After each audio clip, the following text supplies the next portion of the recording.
Yo, Atlas speaking, and welcome to part 5 of What If I Was Reborn into the One Piece world, trained and gained the ultimate devil fruit. Let the tale begin. Chapter 76, Invitation to Ryugu Palace. I'm sorry, Nami-san, I was disciplining Usopp-san and wasn't able to look after Luna-chan. Kaya lowered her head apologetically when she heard what happened. Hearing what she said, Lucas looked at Usopp out of curiosity and found his skin to be as pale as snow. Moreover, his eyes seemed to be out of focus and Lucas could hear him muttering something. Kaya scary, Kaya scary, Kaya scary, Kaya scary. Just what kind of disciplining did Kaya do? Everyone was incredibly curious, but no one had the courage to ask. It was as if the question itself was Pandora's box. Opening it would only lead to horrors being unleashed, only, there doesn't seem to be hope in it as well. Download app. Nami smiled wryly and waved her hands. It's fine, anyway, Luna is safe and sound. Actually, I'm not too worried about Luna herself. I just worry that Fishman Island would experience a catastrophe if anything happens. Lucas snapped out from being terrified with Kaya and picked up on what Nami said. Nami, Luna's powers, do you know about it? Yes. Well, no. It's hard to explain. I only know a bit. Nami sighed and stroked at Luna's hair while carrying her in her arms. This isn't a place to talk about it, let's head inside first. Lucas nodded and walked back to the Mermaid Cafe. Shyarly seemed to be intrigued as well and led them to one of the VIP rooms and sat down with them. Luffy asked, "What's this about Luna having powers? Is she a devil fruit user too?" "No, from what I can tell, she has had these abilities since she was born. And she is also fine when in contact with seawater or sea stone. I know because I tested it already."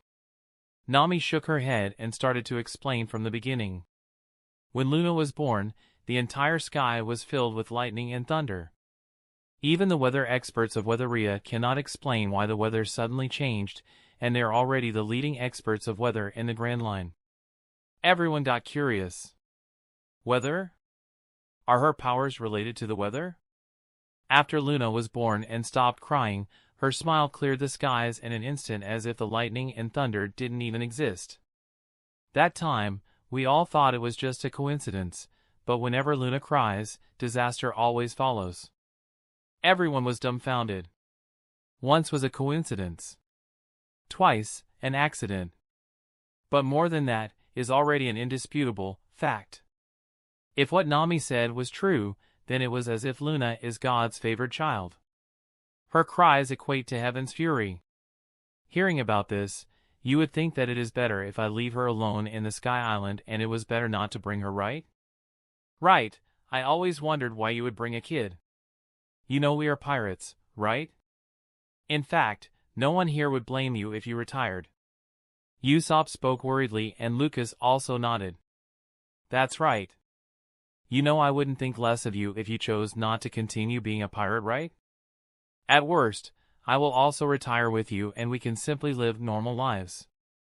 Nami smiled and shook her head. Thank you for that. To be honest, I had indeed thought about retiring and taking care of Luna, but... Nami looked at Luna, who was playing with the Medaka quintuplets again and chasing each other around the room. One time, when I brought her with me to an island to go shopping, I discovered another talent of Luna. Really? What is it? Lucas asked curiously. For a talent to be so good that Nami would not mind bringing a kid, just what on earth can it be? Nami grinned and made a sign with her fingers. Her index finger and thumb were pressed together while the rest of her fingers were stretched up. She's skilled at pickpocketing. I see. Wait, what? Lucas and everyone did a double take. Pickpocket? You actually taught a 2-year-old to pick pockets. Rather, that's the reason why you wanted to bring her along. Nami laughed. Hee hee, just thinking about it makes me so proud. We easily took at least 10 million belly for each town we stopped by. Moreover, we can even pull off all kinds of con on people. After all, people tend to lower their guards with children. No one was able to refute at all. No, they actually have so many things to say that they didn't know where to start. They could only open their mouth and close them without words coming out. Lucas' head started to hurt. I was too late. If only I could return back in time 2 years ago, I would definitely not let Nami raise Luna. As if to prove her point, Luna came over and tossed a few things on the table. It was everyone's wallets. What the hell? When did she take those? Hee hee, mommy, did I do good? Yup, as expected of my little girl. Watching this mother-daughter duo counting everyone's money finally snapped everyone back to reality. Usopp quickly shouted, "Hey! That's my wallet. I haven't even bought anything in Fishman Island yet." "HM? Why are there so few? Didn't I already hand everyone an allowance of 100,000 belly?" Nami frowned. As someone who was sensitive to numbers, she was confused as to why Usopp's money had already decreased to a mere 1,000 belly. It hasn't even been a day since they arrived at Fishman Island. Hearing that, Usopp froze and started to sweat bullets. Ah, ha ha ha. I forgot. I actually bought a lot of stuff already. HM? Usopp-san, didn't you give the beautiful mermaids 10,000 each earlier? Brook asked Usopp in confusion. Before Kaya took him away, Usopp had been with Brook and he hadn't seen him buy anything else. So he was confused as to why Usopp said what he said. However, Usopp was clearly lying, which Brook didn't manage to pick up. The reason why he hid the fact was because... Era, you gave everyone 10,000 belly, is that right, Usopp-san? KKKKK Kaya. This, I can explain. Era, I'll listen to your explanation then. Wait! Didn't you say you'll listen? Why are you dragging me outside? No! Help me! Everyone only watched on with sympathy in their eyes. They all saw the look in Kaya's face. Who would stand up for you in the face of that? Lucas stared at them dumbfoundedly before snapping out of it and shaking his head. We're getting off topic here. Is this really the only reason why you brought Luna with you? Nami's smile faded and she turned to look at Luna again. Actually, I don't know why, but she has always believed that you were alive. Maybe a part of me started to believe in her too, so I decided, if you were really alive, maybe you'd stop hiding and look for us if I take her out to the sea. I know, it was stupid. If things really get dangerous, I would have still retired. Seeing you now, I still wonder if I'm dreaming, and that when I wake up, you won't be there anymore. Luna felt a drop of tear fall on her cheeks. She looked up and saw Nami smiling at her with tears at the corner of her eyes. Mommy? Don't be sad. Look, Daddy is here. Yes, he is, isn't he? This isn't a dream. Lucas sighed deeply and hugged the two of them. I'm sorry for leaving you two behind. Watching this scene, Brooke started to tear up. My eyes are overflowing with tears. Ah, but I don't have eyes. Yo-ho-ho. Robin smiled as well and wiped a tear that fell on the corner of her eyes. Hancock started blushing while pulling onto Luffy's sleeve. Luffy, I want one too. HM? Oh! That's a good idea. Let's ask Frankie to build us a kid too. I want one that shoots lasers in his eyes. He will be named LH-01. Lucas nearly stumbled when he heard what Luffy said. This damn captain really knows how to ruin a good mood. What's worse was, he didn't seem to be joking at all. Lucas asked Nami.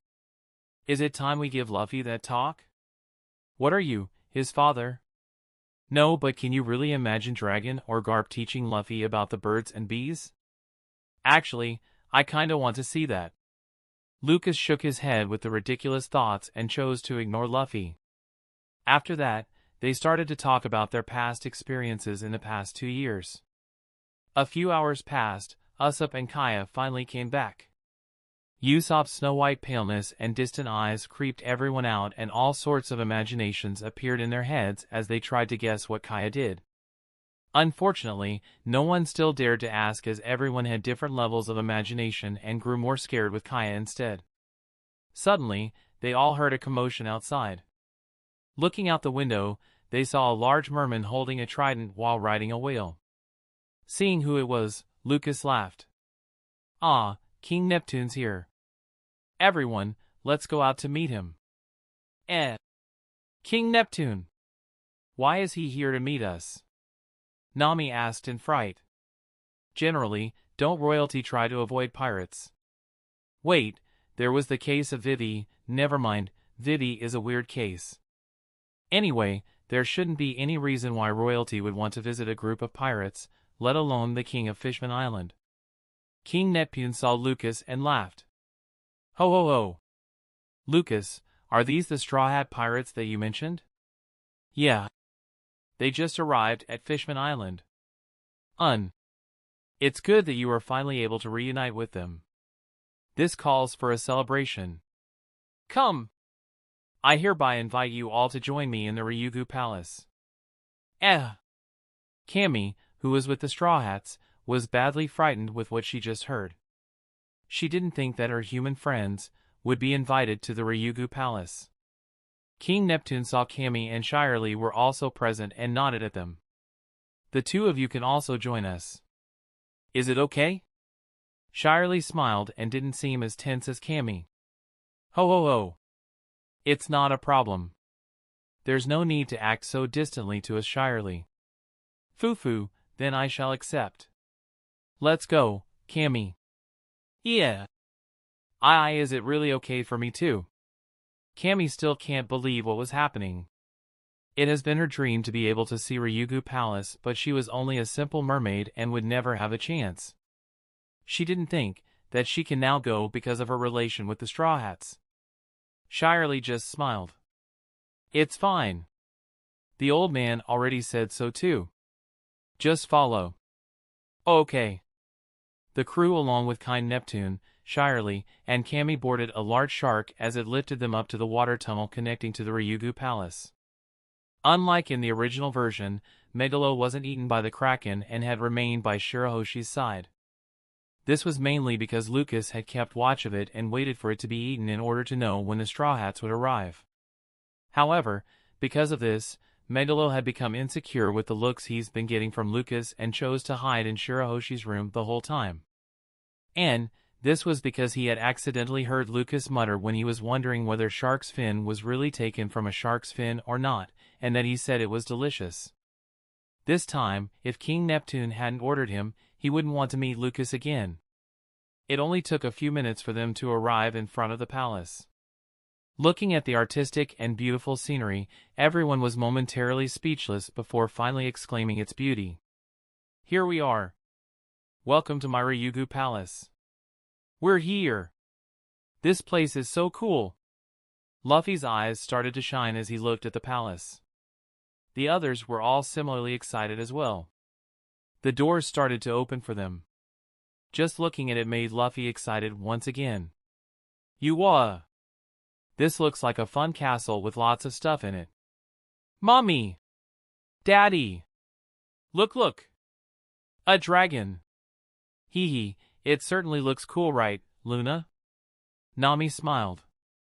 At this moment, she was glad that she had brought along her daughter.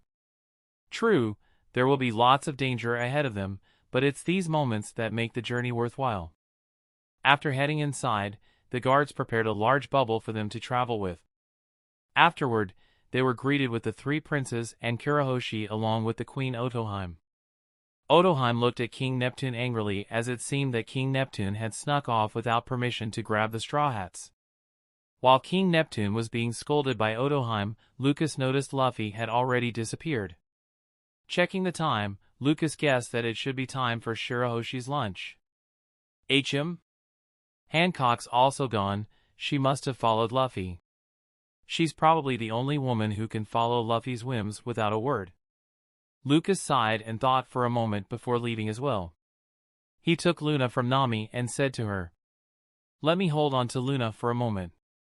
I'll take her to look around the place. I'll tell you if we find the treasure room." Nami was about to ask him why, but when she heard the word treasure, her eyes turned to Belly's and no longer questioned him. "Have a nice walk." Lucas chuckled and carried Luna as they separated from the group. Though Lucas said they were going to look around, in truth, he was headed towards Shirahoshi's room as he was curious about what would happen with Hancock there as well. Maybe not much would happen, but he still wants to watch whatever drama that unfolds. It would be interesting to see the so-called most beautiful woman and most beautiful mermaid meet together. Oh my, are they going to fight over Luffy? Okay, actually, Lucas just wanted to gossip. Chapter 77, Freedom. As expected, Luffy had followed the smell of food and arrived at Shirahoshi's heavily shut door. Luffy didn't seem to pay attention to the weapons sticking into the heavy door, but Hancock was different. Seeing the strange door, she sharpened her senses and was ready for battle while following behind Luffy. After opening it, they found themselves in a dark room. However, with Luffy's keen sense of smell, he is able to easily find where the food is. Hopping to where the food is, Luffy found the ground to be bouncy and jumped a few more times. Huh? What is this? It's so soft. Kaya! Is there someone here? Huh? Hearing the sudden voice along with suddenly the ground lifting up, both Luffy and Hancock were alarmed and confused. Suddenly, the lights opened and they finally saw the person who spoke. In front of them was a large mermaid with pink hair and beauty that is comparable to Hancock herself. She was clutching onto her chest while looking at them with teary eyes. What do you think you're doing to someone else's body? Who in the world are you? Hancock saw this huge mermaid and felt threatened. Before Luffy could speak, she had already appeared in front of him and pointed at Shirahoshi while looking down on her by tilting her head backward. Who do you think you're speaking to? The people in front of you are the future Pirate King and Pirate Empress. You should be grateful for being graced by our presence. Yeah. Apologize. Eek. I am sorry. Shirahoshi was taken aback with what Hancock said and apologized instinctively. Aren't they the ones who barged in and even stepped on me? But I have to be the one to apologize. Luffy laughed at that and calmed down Hancock. Shishishi. Well, it's fine. It's our fault anyway. No need for her to apologize. But, if she apologizes and you're not satisfied, you can ask her to give her food to you. Apologize now, damn it. Eek. I'm so sorry. Please take all of my food. Watching this scene, Lucas's face twitched and couldn't help but stare at Hancock. Damn, this woman knows how to control Luffy. And so vicious. Since things were getting a bit out of hand, Lucas decided to finally step in. Just as he was about to speak, he noticed something approaching. It was another weapon thrown by Vanderdecken towards Shirahoshi. Something like this wasn't an issue to Lucas at all as he easily caught it by the handle and threw it back to where it came from. The mark ability had already disappeared when it was stopped, so the weapon didn't circle back to Shirahoshi anymore. Vanderdecken may be able to easily hit a target, but Lucas has no problem with throwing from a great distance as well. At a distance away, Vanderdecken was just feeling good about himself after throwing an axe to where Shirahoshi was when suddenly, he felt something approach. Looking closely, he found that the axe he threw actually went back to him. Vanderdecken quickly dodged away, which made the axe lodge itself on the ground where he was previously at. His face twitched in anger. That damn Shark Knight again. Why is he always with my dear Shirahoshi? What's their relationship? Vanderdecken can only curse loudly but is unable to do anything. After all, Lucas has been doing this since he was asked to visit Ryugu Palace. At first, Vanderdecken was confused about how this was happening. Only when he had someone investigate that he learned it was Lucas, aka Shark Knight's doing. Since then, he had kept a close eye on him at all times. When he heard about what happened with the new fisherman pirates and what Lucas did, he knew that he wasn't a match for him at all. However, this didn't mean he will simply give up. They say the enemy of my enemy is my friend. It's time I meet Hodi and join him to deal with this Shark Knight bastard. Back in the Ryugu Palace, Lucas was unaware of what Vanderdecken was planning and simply walked towards Luffy and the rest. Even if he was aware, he wouldn't think too much about it as he can easily handle both of them. Lucas was more curious about how much the Straw Hats had grown instead. Of course, if those bastards dare to touch his daughter, that's a different story. Lucas walked over to Shirahoshi and calmed her down. All right, just ignore them. They're just fooling around. Go eat your food. Ah! Lucas-sama. Shirahoshi's face lit up when she saw Lucas. HM? Lucas, you know this huge chick? And what's with that flying axe before? Haha, Luffy, this is the mermaid princess. Her name is Shirahoshi. Due to certain circumstances, she is being targeted by someone with the ability to hit her no matter where and when. That's why, you should have closed the door when you came in. Hearing her circumstances, Luffy and Hancock felt pity towards Shirahoshi. He must be tough, huh? Oi, don't pity her and eat her food at the same time. Lucas knocked Luffy's head as he saw him nonchalantly eat Shirahoshi's food like it was normal. Oh, by the way, this is my daughter, Luna. Luna, this big sister is Shirahoshi. Wah! Big sister. You're so big. Luna-chan, is it? You're so small. Shirahoshi seemed to have forgotten about what happened earlier and simply played with Luna.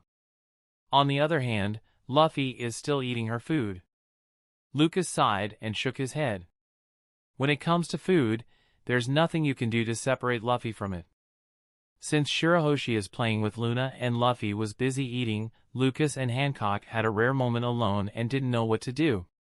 At this time, Lucas remembered something. That's right, Hancock, there's something I've been meaning to do for you. HM? What is it? Hancock was confused about what Lucas meant. After all, she didn't really have that much interaction with him.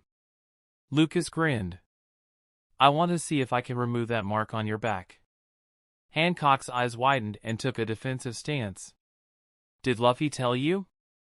No, I just know. Anyway, no need to be so alarmed. Like I said, I think I can remove it.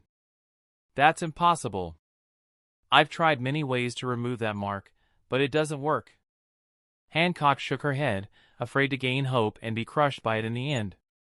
Lucas sighed and stretched out his hand. Just give it a try. You don't even have to remove your clothes. Just take my hand. Hancock looked at his hand skeptically. She hesitated whether it was okay to do it or not. Ultimately, she decided to have a little hope, and hopefully. Her hand stretched out and grabbed Lucas' hand. Water started to appear from his hand and moved to Hancock's arm, then to her back. Hancock felt a warm sensation on her back accompanied by a soothing feeling. It only took a minute before that feeling was gone and was replaced with a sense of freedom. Without caring for Lucas and everyone else, Hancock ran to the mirror and took off her clothes. Lucas was startled and quickly turned around. It would be bad for his health if he looked at her perfect body. As for Luffy, he looked at Hancock and then to the meat on his mouth. Unconsciously, a drip of saliva flowed from his mouth. Whether it was because of the meat or because of Hancock's meat, only Luffy knows. Hancock didn't care for their reactions and simply looked at her flawless white back. Right, that mark is gone. The hoof of the dragon is gone. She is finally free. Tears started to flow from her eyes as she looked at the absence of the mark on her back. Luna saw her crying and comforted her. Don't cry, Auntie Snake. Look, this pearl is so pretty. Big sis Shirahoshi gave it to me. Hancock saw her innocent smile and also smiled back. It's very pretty. Luffy approached her and wiped the tears on her face. Well, I don't really understand what's happening, but isn't it a good thing that Lucas managed to remove that mark? You should smile and laugh instead. Shi. Looking at Luffy's smile, Hancock blushed furiously and all sorts of thought appeared in her head. I do! Lucas nearly tripped. What I do? Are you already getting married in your head or something? Speaking of marriage, maybe it was time I put a ring on Nami as well. Before Lucas could continue thinking about this, Hancock approached him and bowed. Thank you for lifting my curse. If it's all right, I hope my sisters could also. Ah, that's no problem for me. More importantly, please wear some clothes. Ah. Hancock blushed even more and quickly ran behind Luffy to get dressed. You already showed everything, why are you embarrassed to dress up now? Lucas smiled wryly and shook his head. Luffy didn't really care about her though as he looked at Shirahoshi and asked. Hey, don't you want to go somewhere? Well, I do but... Then let's go for a walk. Don't worry about those weapons flying at you. I'll protect you. Shirahoshi fell silent for a moment then turned to look at Lucas. Lucas nodded. It's fine. You can trust them. Well, if that's the case, I want to visit the sea forest. Lucas raised a brow in curiosity. In the original, Shirahoshi only wanted to go there because that's where her mother was buried.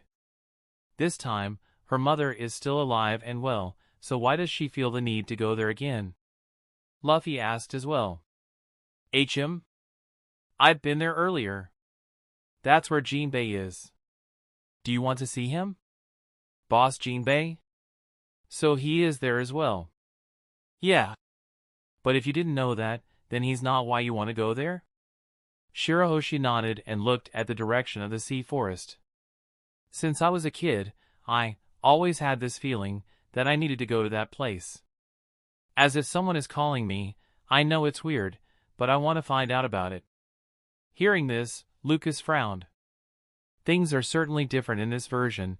Is this perhaps because she is the ancient weapon Poseidon? Just what secrets are there in that place that she felt something is calling her to that place? In the end, Lucas doesn't really know the world of One Piece despite reading and watching about it in his previous world. All he can do is theorize and speculate according to what he does know. Nevertheless, it might be better if he also comes with them just to be on the safe side. Luffy didn't think too much into it and just nodded with a grin. Then let's go there. Don't worry about those flying weapons. Just leave it to me. Thank you. Shirahoshi's face lit up. Still, you're so big. If you leave the palace, everyone would notice. I'm sorry. Shirahoshi is about to cry again. Luffy laughed. Shishishi. Don't worry. I've got a really good idea. Lucas saw Luffy's grin and stopped him. If you're thinking about putting her inside Megalo, then no. What? How did you figure out my plan? Did you read my mind? Yes. That's awesome. What am I thinking now? You want to eat again. Wow! You really can read minds, you're just too easy to read. Besides, if I can't think of an answer, food is always the correct answer anyway. Lucas sighed. Anyway, no need to do something like that. I'll explain to King Neptune and Queen Otoheim so they wouldn't get worried. But will they agree? Haha, don't worry. If they don't agree, we'll just kidnap you. Right, Captain? Shishishi. Let's go then. Kidnap. Yay, Luna, why are you the one getting excited? Just what did Nami teach you? As they were about to leave, Lucas remembered something. Oh yeah, Shirahoshi, where's the treasure room located? It's over there but, why did you ask, Lucas-sama? Are there rings there? I think so. Lucas no longer answered as he fell into deep thought. Chapter 78, Merry, Party, Fight. After picking up a ring and asking Luna to keep quiet about it, Lucas and the rest headed back to the main hall where everyone is. Shirahoshi. You're out of your room. Father! Lucas-sama and Luffy-sama said that they will protect me. Ah, very well then. With them around, I can rest assured. Hearing their conversation, Nami asked what was going on. Lucas? You just went out for a bit and you already picked up a mermaid princess. What pick up? It was Luffy who picked her up. What the hell, why am I being accused so suddenly? Mommy! Don't be angry. Daddy is going to give you a ring and ask you to marry him. Ah. Ah. Luna! What happened to Pinky Swear? Weren't you gonna keep a secret for Daddy? It seems Luna remembered it just now and quickly covered her mouth with her little hands. Oops! Mommy, forget what I said. I made a promise to Daddy not to tell you. We Pinky swore. Right. We Pinky swore. Why are you telling her that? Lucas sighed and gave up. Since the cat is out of the bag, he can only follow through with it. Lucas coughed and cleared his throat before getting down on one knee. Nami, who was angry at first, started to get flustered and didn't know what to do. Is this really happening? Nami, thinking about it, our relationship started 2 years ago. By some stroke of fate, we were blessed with a child, and for 4 years, I could only think of returning to you and our child. It has been one of the driving thoughts I had when I was stuck in the past for 4 years. It wasn't really wrong when he said it like that. Back when he was in the past, all he wanted was to get back and make sure Nami and their child was safe. It was just that it was too complicated to think of a way to go forward in time. Despite being angry for Toki, who pushed him away when he was trying to help, he was still grateful to her for sending him back to the future. Pulling up the ring I took from the treasure vault, I presented it in front of Nami. It was a ring with a pearl mounted on top of it which seemed to glow as it reflected the light from its surroundings. King Neptune saw the ring and recognized it. Hey, that's so wonderful. Right, dear? Odoheim quickly stopped him from ruining the atmosphere and sent a death glare at him, making Neptune sweat in fear. Alright. Naturally, Lucas ignored King Neptune's plight and continued on. Nami, will you marry me? Yes. Nami rejoiced as tears appeared in the corner of her eyes. She jumped to Lucas' embrace and hugged him tightly. While embracing, Nami whispered, Where did you get the ring? I stole it. Kaya! You know me best. MWA. Nami kissed Lucas' cheek hard and squealed even more. Everyone approached with smiles and congratulated the couple. Congratulations, you too. I'm truly happy for you both. Robin smiled at them, but both Lucas and Nami can tell that her smile was a bit forced. Nami looked at Lucas worriedly and opened her mouth but didn't know what to say without hurting Robin's feelings. Lucas smiled and nodded at her before walking towards Robin. Robin, just because I married Nami doesn't mean that I've forgotten you. I'm fine. In the end, I am just a little lover. It was you and Nami who were a couple to begin with. That's not what I meant. It's just that I wanted my marriage with you girls to be special. I didn't want to do something like a double wedding where I marry you both at the same time. Robin froze, she asked as her voice shook. So you mean? Robin, one day, in a very special place, will you marry me as well? Robin looked back at Nami, who nodded at her happily.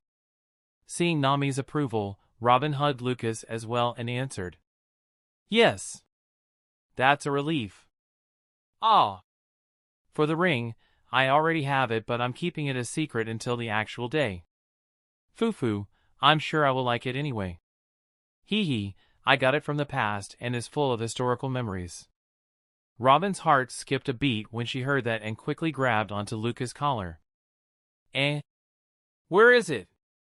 Quickly let me see it. Like I said, I'll give it to you on the actual day. It has to be spissy - screw that. I want it now. Yes, ma'am. Lucas conceded and handed her the ring which he found in one of his travels in the past. Robin separated from Lucas and snatched the ring as she started to scrutinize it in detail. Amazing! The metal on the ring seemed to be a material only found in, and the jewel is also something from, judging from the inscriptions and engravings, this should be the long-lost treasure of. And she started mumbling about it. Lucas sighed and shook his head as he went back to Nami's side. Well, I went and married another woman without consulting you, is it okay? Why are you asking me now? Nami rolled her eyes. After everything, is she supposed to reject now? Lucas smiled and knew that Nami was okay with it. He bent down to Luna and lifted her up. King Neptune coughed to clear his embarrassment and no longer mentioned the circumstances of the ring Lucas gave to Nami. I believe this calls for a celebration. Guards! Tell the chef to start cooking a feast. Shi. Let's party. It seems to Luffy, this was the only thing that truly mattered. But if it's like this... Lucas smirked and walked towards Hancock, who seemed to be eyeing Nami's and Robin's rings. Pissed, this is your chance. Yeah. Look, if you tell Luffy that there will be a huge feast if you two get married, then... Hancock's eyes widened and lightning seemed to strike in the background. Her eyes started to shine as if enlightened. She grasped Lucas' hands and spoke excitedly. When we give birth to a child, you will be her godfather. No, if it's a boy, I'll name it Lucas. Boy, aren't you planning a little too far? Luffy! Ah, she's not listening anymore. While watching Hancock chase after Luffy, Lucas noticed Zoro approaching him as well. Well, it's my first time attending a wedding. Congratulations. What congratulations? Why does it sound like he's congratulating me because he's going to attend the wedding? Lucas sighed. There's booze after the wedding. Say no more. Do you need a best man? Best man, huh? Speaking of which, who would I assign as my best man? Logically, it would be Luffy as he is the captain, but that guy, nope, he's not suited for it. As for the others, they don't feel quite right as well. Koza would do fine too, but he's not here at the moment. Who else? Ah, there's Jinbei. Yep, he sounds more reliable than these guys here. Jinbei it is then. While the rest of the crew were celebrating, another voice rang out from the door. Oh? What's this? Is there a party here? That voice. Luffy heard the visitor and his eyes lit up. Hancock was about to propose to him, but Luffy no longer minded her as he ran to the door. Ace! Haha. I heard my little brother finally arrived. How can I not welcome you all? Ace laughed as he ruffled Luffy's hair. His appearance had somewhat changed since 2 years ago. His black hair was still short but a bit longer than before, and you could see a small mustache growing above his mouth. Looking at him now, Lucas was once again reminded by Roger. Lucas smiled and reminisced in his memories. Damned Captain, Whitebeard Geezer, your son is still alive now. However, the scar on his left shoulder was new. Judging from the marks, it looks like a frostbite scar. Lucas already asked Jinbei a bit of what had happened in the past 2 years. It seems that instead of Big Mom taking over Fishman Island when Whitebeard died, Ace and his crew were able to deter her from taking this territory. As the new captain of the Whitebeard Pirates, Ace's own strength had also grown considerably, and he had also grasped awakening.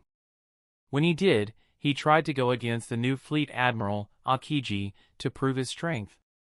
Just like in the original where Akainu and Akiji fought in Punk Hazard, Ace also battled Akiji on that island. It was said that the island is now divided into burning hot and freezing cold. But the cold area was far larger than the fiery one. The result was naturally, Ace lost. If it wasn't because of Marco who had arrived in time to save him, Ace would have died then and there if not captured. Still, the aftermath of the battle had shocked the world enough to acknowledge him as the new captain of the Whitebeard Pirates. He is, after all, just a young man at the moment. It was unreasonable to think of him being Whitebeard's equal in terms of strength. But the potential is there. Not to mention, he is also the son of the Pirate King Roger himself. Just due to this identity alone, Big Mom hesitated to have a full-on war against them. Roger may be dead, but his crew isn't. If news of Ace being in trouble reaches them, they may just gather again and serve under him. If that happens, it will only be troublesome to deal with. This was why Ace was able to keep Fishman Island as part of their territory. As for the internal strife happening here with the new Fishman Pirates, it was because Jinbei has asked them not to intervene. Matters of fishmen will only get worse if humans were to involve themselves, so Jinbei wanted to deal with the issue himself. While Ace and Luffy chatted amongst themselves, Marco approached Lucas with a smile. "Lucas. How was the old man?" "Haha, still as stubborn as ever." "Hee hee, that's our pops," Nami asked while carrying Luna in her arms. "Old man? Ah, you did mention that you sailed with Whitebeard in the past too. Were you a part of his crew back then?" "Yeah. I'm glad I was able to meet him in his prime." Lucas laughed as he remembered Whitebeard's antics in the past. Marco saw Luna and gave her a warm smile. "So this is your kid?" "Yeah. This is Luna. Luna, say hi to Uncle Marco." "Uncle Bird." Hearing what Luna said, everyone but Marco laughed. Lucas also laughed but then remembered. Huh? How did she know Marco turns into a bird, phoenix? Though Lucas was confused, he didn't know the answer so he could only sigh. Ace also approached them and grinned. "Hee hee, so this is Luna? Come greet your big bro Ace." "Uncle Red." Luffy laughed hard when he heard that and started calling Ace Uncle Red as well. Ace naturally got pissed and they started pulling each other's cheeks. Everyone laughed again. After a while, mermaids appeared and started serving the dishes. "Let's party!" Luffy shouted with a big grin together with Ace as they hugged each other's shoulders. "Party!" Seeing everyone being so loud and energetic, King Neptune sighed and smiled wryly. Humans seem to like having parties too much. That night, everyone danced and sang as they ate and drank. Soon, even the guards stationed and the mermaids also joined in. Suddenly, loud crashes rang out from the walls around them. Everyone stopped speaking and looked around. "We're under attack. Men! To your positions. Protect the royal family." Zoro let out a nasty grin and touched the handle of his sword. "Now this is my kind of party." Brook touched his cane as well and laughed. "I suppose it's time to stretch my muscles a bit, not that I have muscles to begin with." Yo-ho-ho. Usopp adjusted his goggles and pulled out a small cylinder handle. Clicking a button on it, the top exploded and shot out white cloud which formed into a long slingshot. Lucas raised a brow at that. Wasn't that the iron cloud sword he got back in Skypiea? Usopp noticed his look and grinned as he explained. "Hee hee, using the weather technology Nami gave me from Weatheria, I was able to find a way to stabilize the iron cloud form even below a sky island. I figured such a weapon is a perfect fit for me. Certainly, with that weapon, he can adjust the length and form of the slingshot depending on the situation. It's certainly quite useful to Usopp, who has a lot of tricks in his sleeve. Plus..." Usopp waved the iron cloud slingshot and changed its form into a sword. "Zoro and Brook are no longer the only swordsmen in the crew. You know how to use a sword?" "Only a little bit. As a sniper, my biggest weakness is close-distance fights. In the past 2 years, Jabra hammered into me a way to fight in close range so I would not lose out too much. Of course, I'm not really an expert with the sword, but I still know enough to use it." Lucas smiled. "How about that?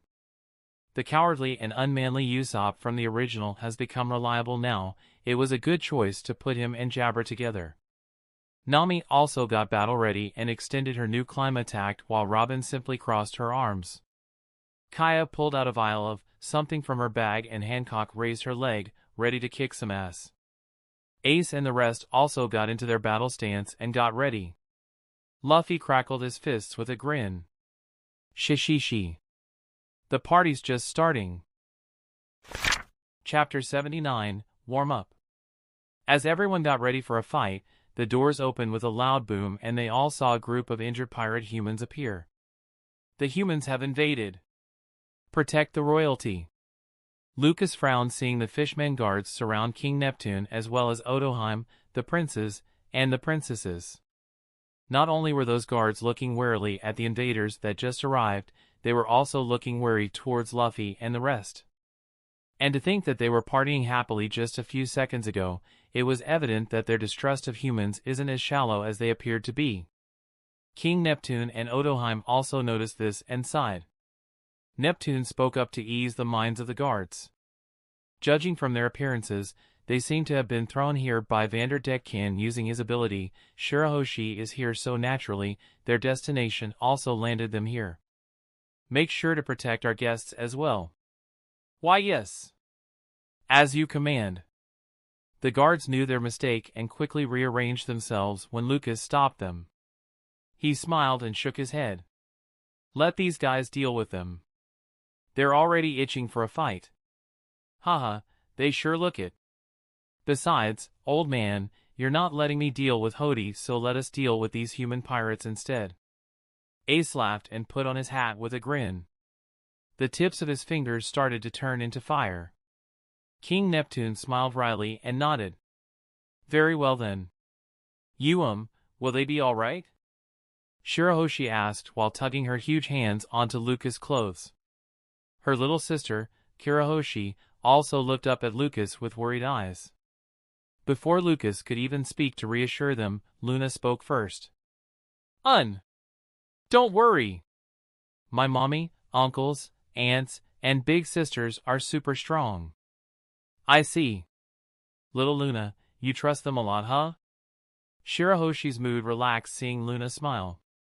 She asked Luna while lifting her up along with Shirahoshi on her palm. Shirahoshi also stopped looking worried and was taken in by Luna's emperor-level cuteness. Wah! Luna-chan. You're so cute. Hee of course, my daddy is the strongest. Hee, you like your daddy a lot, huh? While the girls were chatting amongst themselves, the few men heard their conversation as well and became all the more fired up. The reason being, they couldn't accept someone saying that there is another person who is stronger than them. Zoro was the first to step up. Luffy, no need for you to move. I'll deal with this. What are you saying? I'm the captain. I should deal with this. Let me handle these guys, I'm the weakest before. It's time I show you what a warrior of the seas is all about. My bones are shivering from excitement. But then again, it may be the cold since I don't have flesh and skin. Yo-ho-ho. You guys, this is my territory. Don't butt in my fight. Captain Ace, what are you doing joining them? Marco sighed looking at his captain who was joining Luffy and the rest in their nonsense. Lucas laughed and thought the situation was funny. Do you guys want me to do it instead? Hearing Lucas' suggestion, they all went quiet for a few moments. The next second, Luffy shouted. The most people defeated is the strongest. Act dash. Hey, Luffy! It's not fair to get a head start. Usopp quickly chased and pulled up his slingshot. All is fair in food and war. Lucas sweated. Isn't it supposed to be love and not food? The others also moved as well. The girls just looked at the overly excited guys and sighed. For some reason, they weren't in the mood to fight anymore. Plus, the enemies this time are too weak for them to showcase their moves. Naturally, the fight ended in just a bit more than a minute. Lucas shook his head as well as the enemies weren't able to give Luffy and the rest a challenge. As such, he wasn't able to measure their strengths for the moment. Well, there's Hodi and his gang, so Lucas wasn't worried about not giving Luffy an enemy to fight. When the fight was over, Shirahoshi and Shirahoshi clapped. Wow! Luffy-sama, you are very strong. Wah! So strong!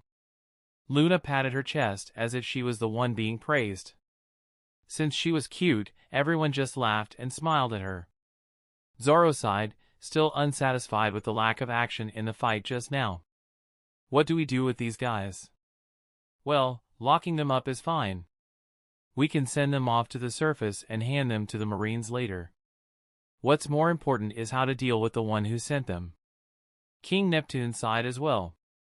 Vanderdecken has been harassing his daughter for the last couple of years, yet he is unable to catch him. Now, it wasn't just weapons that he threw, but human pirates. At this time, Lucas spoke up. There's a way where you can deal with Vanderdecken and Hodi Jones. If you are saying you want to help, I'd like it if you leave this to us. Matters of fishmen are best handled by fishmen. There's no need to be too uptight about it. Look, Vanderdecken has indeed thrown these human pirates to the palace, but these human pirates said they were ordered by Hodi. These two had formed an alliance, and it seems their goal this time is to infiltrate the palace. Lucas smiled and walked over to the lever to bring down the water bridge and open the entrance to the Ryugu palace. All we need to do is let them in and make them believe that their plan worked. As for the rest, well, let's just say that we happen to be here as well. King Neptune smiled wryly. I suppose, if you happen to pass by and somehow beat Hodi and Vanderdecken, then there's nothing we can do. Luffy looked confused about what they were talking about, so he asked Lucas. I don't get it, but does this mean someone stronger is about to come? Yep. Someone way stronger than the ones just now. In terms of strength, well, let's say he is at least Shichibukai level when in water. Hearing that, Luffy's grin grew wider. Shishishi. Let them in. Aye, Captain. Since the captain has ordered, there is no reason for Lucas to refuse. He pulled down the lever and waited for Hodi and his gang to arrive. King Neptune no longer said anything and simply waited calmly as well. Lucas and Neptune looked at each other and nodded. Actually, these two had already talked about this before. When the Straw Hats arrive, King Neptune would invite them to the palace. Afterward, arrange for Shirahoshi's meal to pass near the main hall in order to attract Luffy and lead him to Shirahoshi. Luffy will then convince Shirahoshi to come out and Lucas will lead them back to the main hall knowing that Vanderdecken would form an alliance with Hodi and would send human pirates to infiltrate. The scenario of Hodi and Vanderdecken arriving in the main hall will happen. Under the premise that the Ryugu palace was attacked by Hodi and Vanderdecken, and that the human guests were also present and just happened to help defeat Hodi and Vanderdecken, King Neptune can convince the public that humans are not all bad. In fact, they had even helped rescue the royal family. With this, the friction between humans and fishmen would lighten up even for a little bit.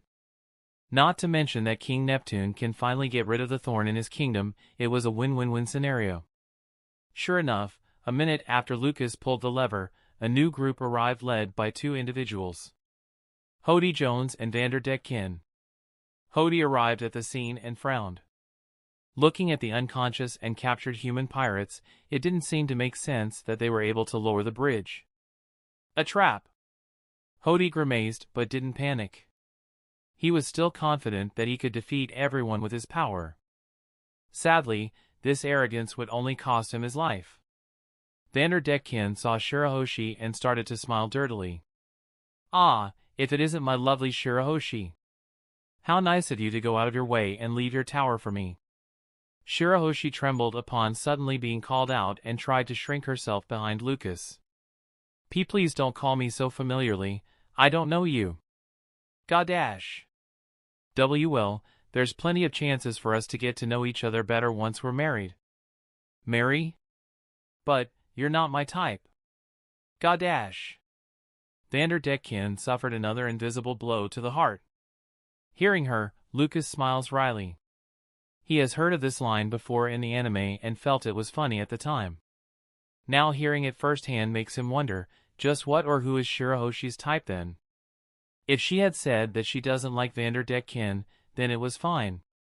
But by saying that he wasn't her type means that Shirahoshi has a type.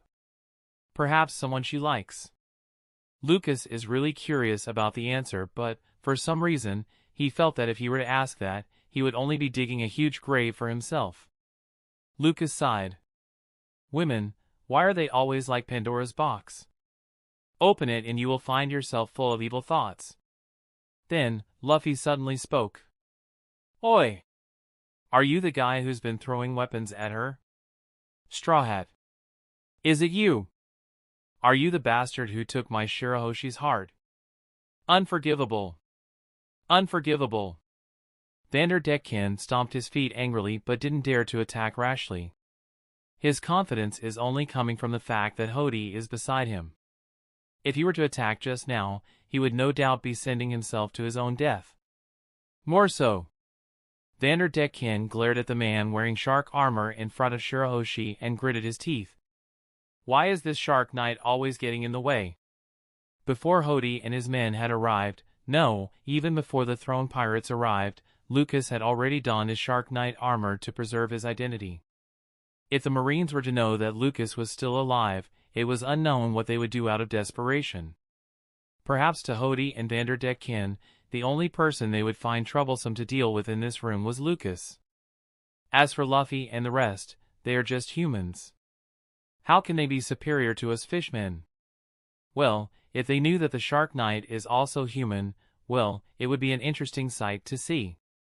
Hodi looked at his officers and spoke. I'll deal with Shark Knight. You all deal with the Straw Hats.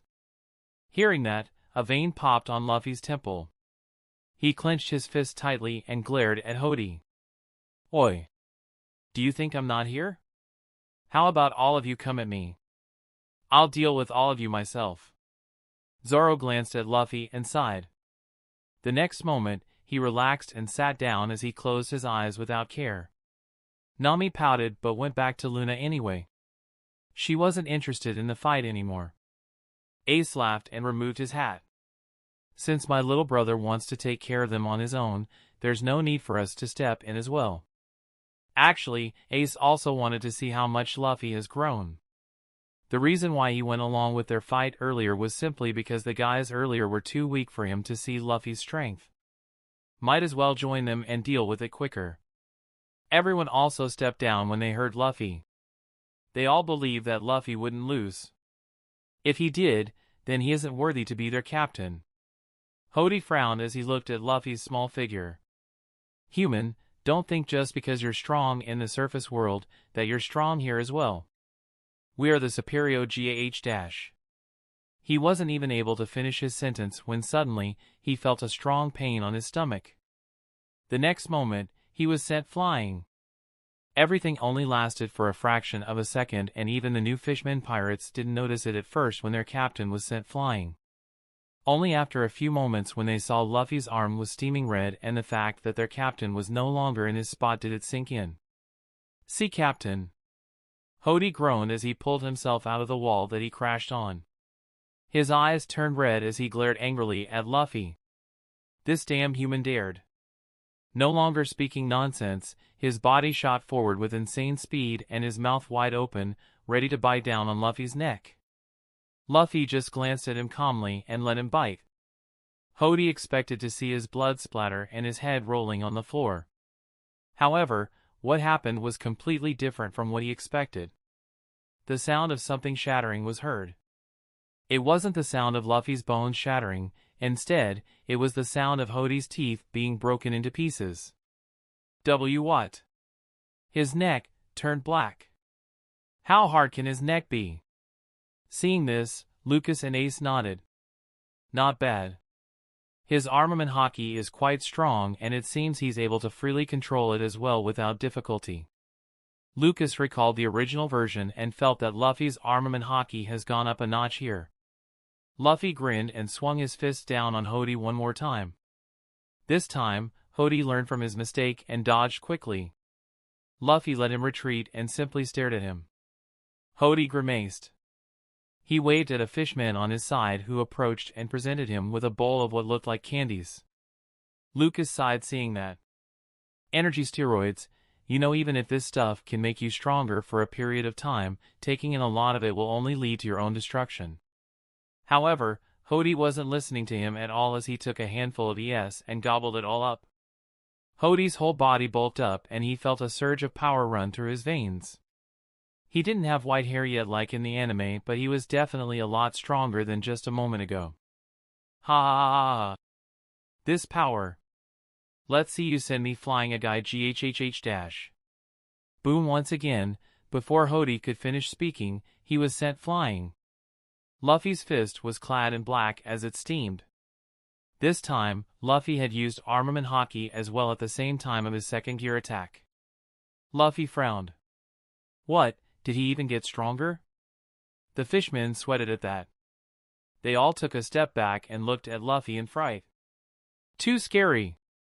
This human is too powerful. Luffy grinned and beckoned them with his steaming black hand.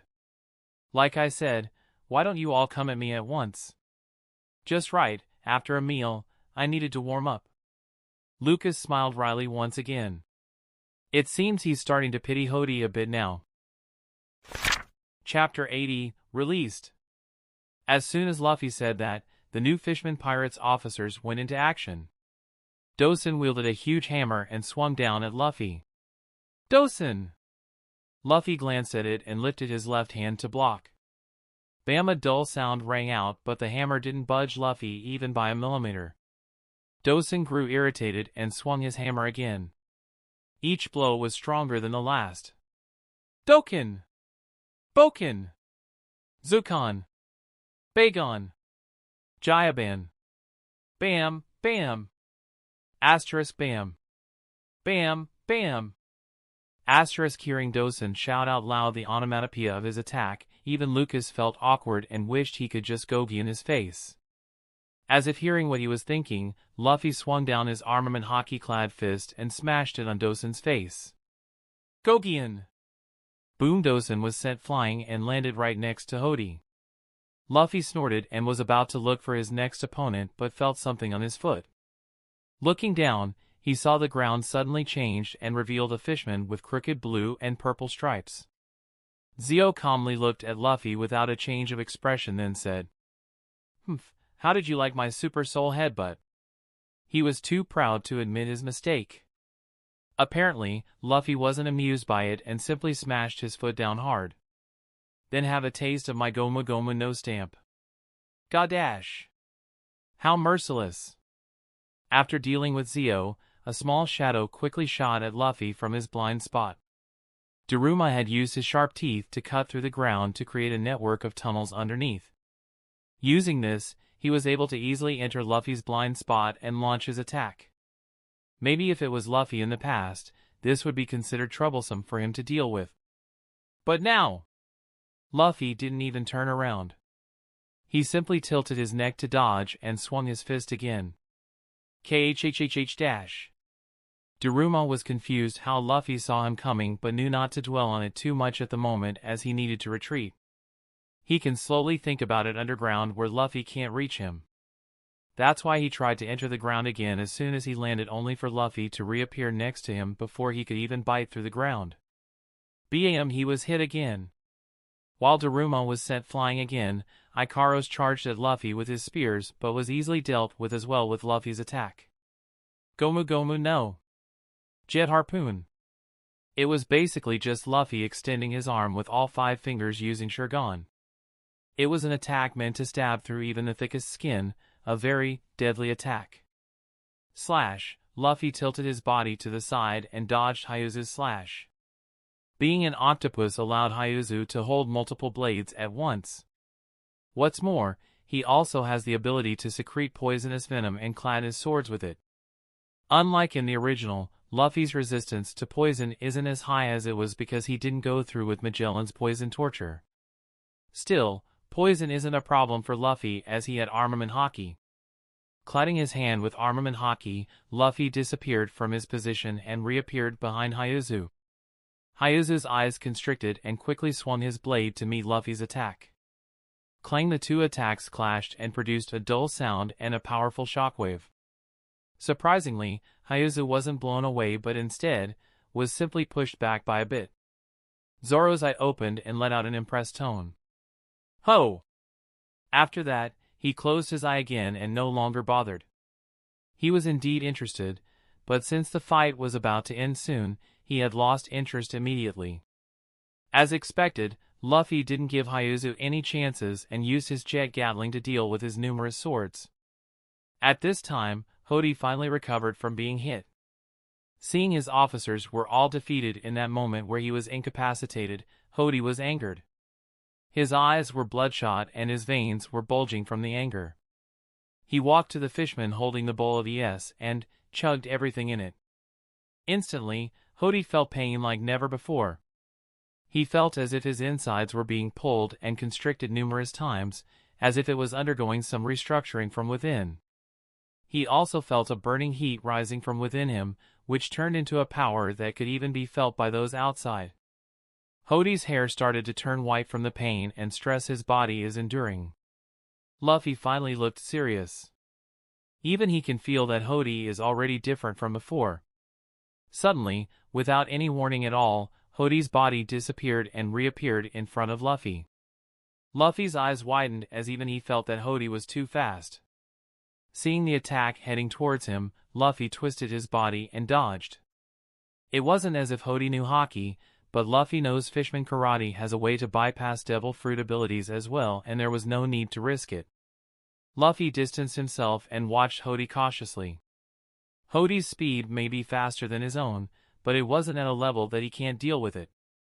Heh, compared to that pigeon cat guy, your speed isn't much. Hodi didn't bother to respond and simply attacked Luffy once again. Luffy blocked the attack and distanced himself again.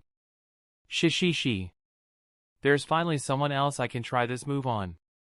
Luffy brought his arm to his mouth and bit on it. Then, he blew. Gear 4th. Blowing air onto his bones, Luffy's body swelled up as he maintained his second gear as well as his armament Haki. The result was a bulky Luffy with both hardness, elasticity, and speed. Bound man. Lucas smiled.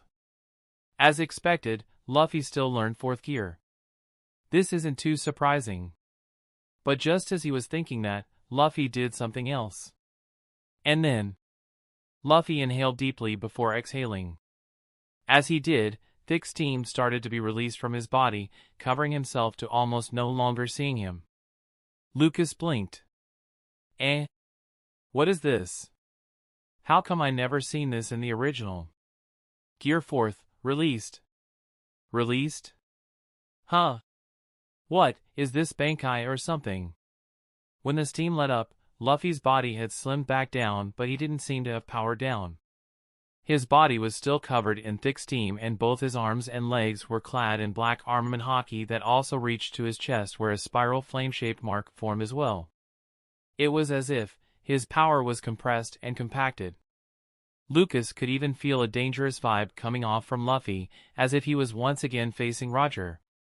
If this was true, Lucas sweated and his face grew pale. Damn! Gear 4th is already powerful enough. Compacting that power and focusing it will, at the very least, multiply his power twice of what it was. Maybe even more. But why isn't it Gear 5th but instead, he called it released? Hodi also felt the dangerous intent coming off from Luffy and was about to speak. Boom. While Lucas was still thinking of the power Luffy now had, he heard what seemed to be a sonic boom followed by a punch that smashed Hodi at insane speed. Even with Hodi in his current form, he was unable to even dodge the attack and can only get hit by it. Everyone was quiet. The new Fishman pirates were already beyond afraid. The captain was blown away again. This time, it was even farther than before and actually sent outside of the palace. After dealing that blow, Luffy exhaled deeply once again and steam let out from his mouth. His body returned to normal as he did. Man, using that technique really tires me out. Meat. I want meat. Didn't you just eat? I'm hungry again. Lucas can only laugh bitterly. Luffy's energy power works in ways he can never understand. Lucas really doesn't know how Luffy can come up with these powerful moves but still be an idiot at the same time. Still, it was a pleasant surprise for him to see Luffy become so strong, even stronger than what he had seen in the original. Most likely, not just Luffy. Even the others also powered up even more than original. Lucas was looking forward to seeing them display their power. Smiling, he patted Luffy's shoulder and nodded at him. If you can maintain that kind of form in the future, you'll definitely be a force to be reckoned with. Shi. That's not all. I still have an idea for another form. But I haven't tried it yet. I only have the image in my mind but not sure how to do it. Oh? Maybe I can help. What are you thinking? I'm not telling. You might copy it as well. Okay, fair enough. Lucas sighed and looked at the remaining Fishman pirates. What about them? Can you still fight? Fight? I don't need to. Luffy glanced at the Fishman and his gaze sharpened. A powerful Emperor's haki gushed out which instantly knocked the fisherman pirates unconscious. At the same time, the guards and people on their side weren't affected. Lucas nodded. His control of the Emperor's haki is also good. Lucas was quite satisfied with how strong Luffy has gotten. But there is still room for improvement. If he were to teach Luffy the armament haki of Wano, Ryugu. Just thinking about it made Lucas smile. Ah, like I thought. It's a lot more interesting to see Luffy's growth firsthand rather than watching from the anime. Ace approached Luffy and gave him a strong pat to the back. Ha ha ha. That's my little brother. Now, if you could only perform awakening as well, then it would be awesome. Hearing that, Lucas sweated. Right, I forgot Luffy still hasn't awakened. If he can even do awakening on top of that Gear 4th released, his power will surely let him reach Yonko's level. Perhaps even surpass it. Lucas was really looking forward to seeing the day Luffy becomes the Pirate King. What's more, with Luffy by his side, they can definitely win against that bastard Kaido. Toki, Oden, just wait. Lucas wasn't sure if Oden and Toki had died back then because he was sent forward in time, but there's a high chance that they had indeed died. If they survived, then that's good. If not, Lucas was prepared to end Kaido. No matter what it takes. At the side, Shyarly watched everything unfold in front of her calmly. She looked at Lucas, who seemed to have something in his mind. She didn't know what he was thinking, but it made her recall the foresight that she had. Before they left to Ryugu Palace, Shyarly tried to foresee the future just for a bit. What she saw had shocked her to no end. It was the image of Lucas. He sat at a tall throne. In front of him were the 5 elders. They were kneeling to him. Chapter 81, Wedding. After the matter with Hodi ended, everyone was already relaxed and no longer as tense as before. Looking at them, Lucas sighed and looked outside. He had been paying attention to Vanderdecken as well earlier, so he noticed how that guy slipped out during the battle earlier. Lucas didn't feel like stepping in just yet since he can easily take care of him no matter what. He was more curious about what he was going to do. Well, sensing the large thing that's coming their way, Lucas' curiosity was satisfied. It was still far from the Ryugu Palace, so the others hadn't noticed it yet. Lucas shook his head. Whatever, I'll just deal with this to save everyone the trouble. In the original version, the whole of Fishman Island panicked when they saw the huge ship, Noah, come down crashing on the island. Download app this time, they all still didn't even know about their impending doom. To save everyone the hassle and the troublesome aftermath, Lucas was prepared to step in. Besides, he had let Vanderdecken go earlier just because of his curiosity. Naturally, he would feel guilty if something were to happen. Lucas smirked when he saw Vanderdecken standing at the deck of Noah looking as if he had already won. What a crazy bastard. Lucas muttered and closed his eyes as he turned around. The way Vanderdecken's ability works is that the thing he touches will always move to where his mark was unless it was stopped midway. All Lucas had to do was create a strong enough wall of water current to stop its momentum. Noah may be large, but this is the bottom of the ocean where there is water all around. In addition to the water wall, Lucas can control the surrounding water outside and inside of the ship to pull it away. Sensing the ship stop, Vanderdecken's smile froze. He looked down on the ship and panicked. What's happening? Why did it stop? Suddenly, he felt something behind him. Turning around, he saw the water spin at high speeds, but that wasn't all. The whirlpool wasn't normal. It was long and had 4 protruding branches. It looked like 2 arms and 2 feet. It also seemingly had a head as well. On it, there were 2 slits that resembled the eyes and a larger slit that looked like a person's smiling face. Vanderdecken felt a shiver down his spine when he saw that person's smile. It extended its arm and pointed it at Vanderdecken. The mouth moved. Though no sound came out of it, Vanderdecken could feel it say, Omi wa mao, Shindiru. Nanny! Boom! Its whirlpool hand exploded and engulfed Vanderdecken as it turned into water blades that cut him to ribbons. The sea was dyed red in his blood. The person looked at the blood and shook its head before turning to look at Noah beneath him. The next moment, Noah's course suddenly changed as it turned away from Fishman Island, landing next to the sea forest. In the sea forest, Jinbei, Frankie, and Din watched Noah park next to Sunny with their jaws dropped to the ground. At first, they panicked when they saw a huge ship move and head towards Fishman Island, but then it suddenly stopped and dropped next to them. The whole situation wasn't something they expected at all. Din, who was the brother of Frankie's teacher, Tom, looked at Jinbei and asked, "Boss Jinbei, isn't this Noah? How can it move?" "You ask me, who do I ask? As such a huge-ass ship. Who the hell made such a thing?" Frankie's eyes sparkled. As a shipwright, he wanted to know more about such a legendary ship. The person made of whirlpool didn't pay them any attention and simply dissipated in the water. Naturally, Jinbei and the rest weren't able to notice him as well. Back in the Ryugu palace, Lucas sighed. "That takes care of that, though it would have been better if I had managed to take a picture of Jinbei and Frankie looking so shocked. That would have been funny." Right, the person made of whirlpool was indeed Lucas. Actually, Lucas can make a clone of himself but chose not to. As for why, well, a person made from whirlpool looks scarier. Lucas remembered the look in Vanderdecken and laughed. "Serves you right for always harassing Shirahoshi."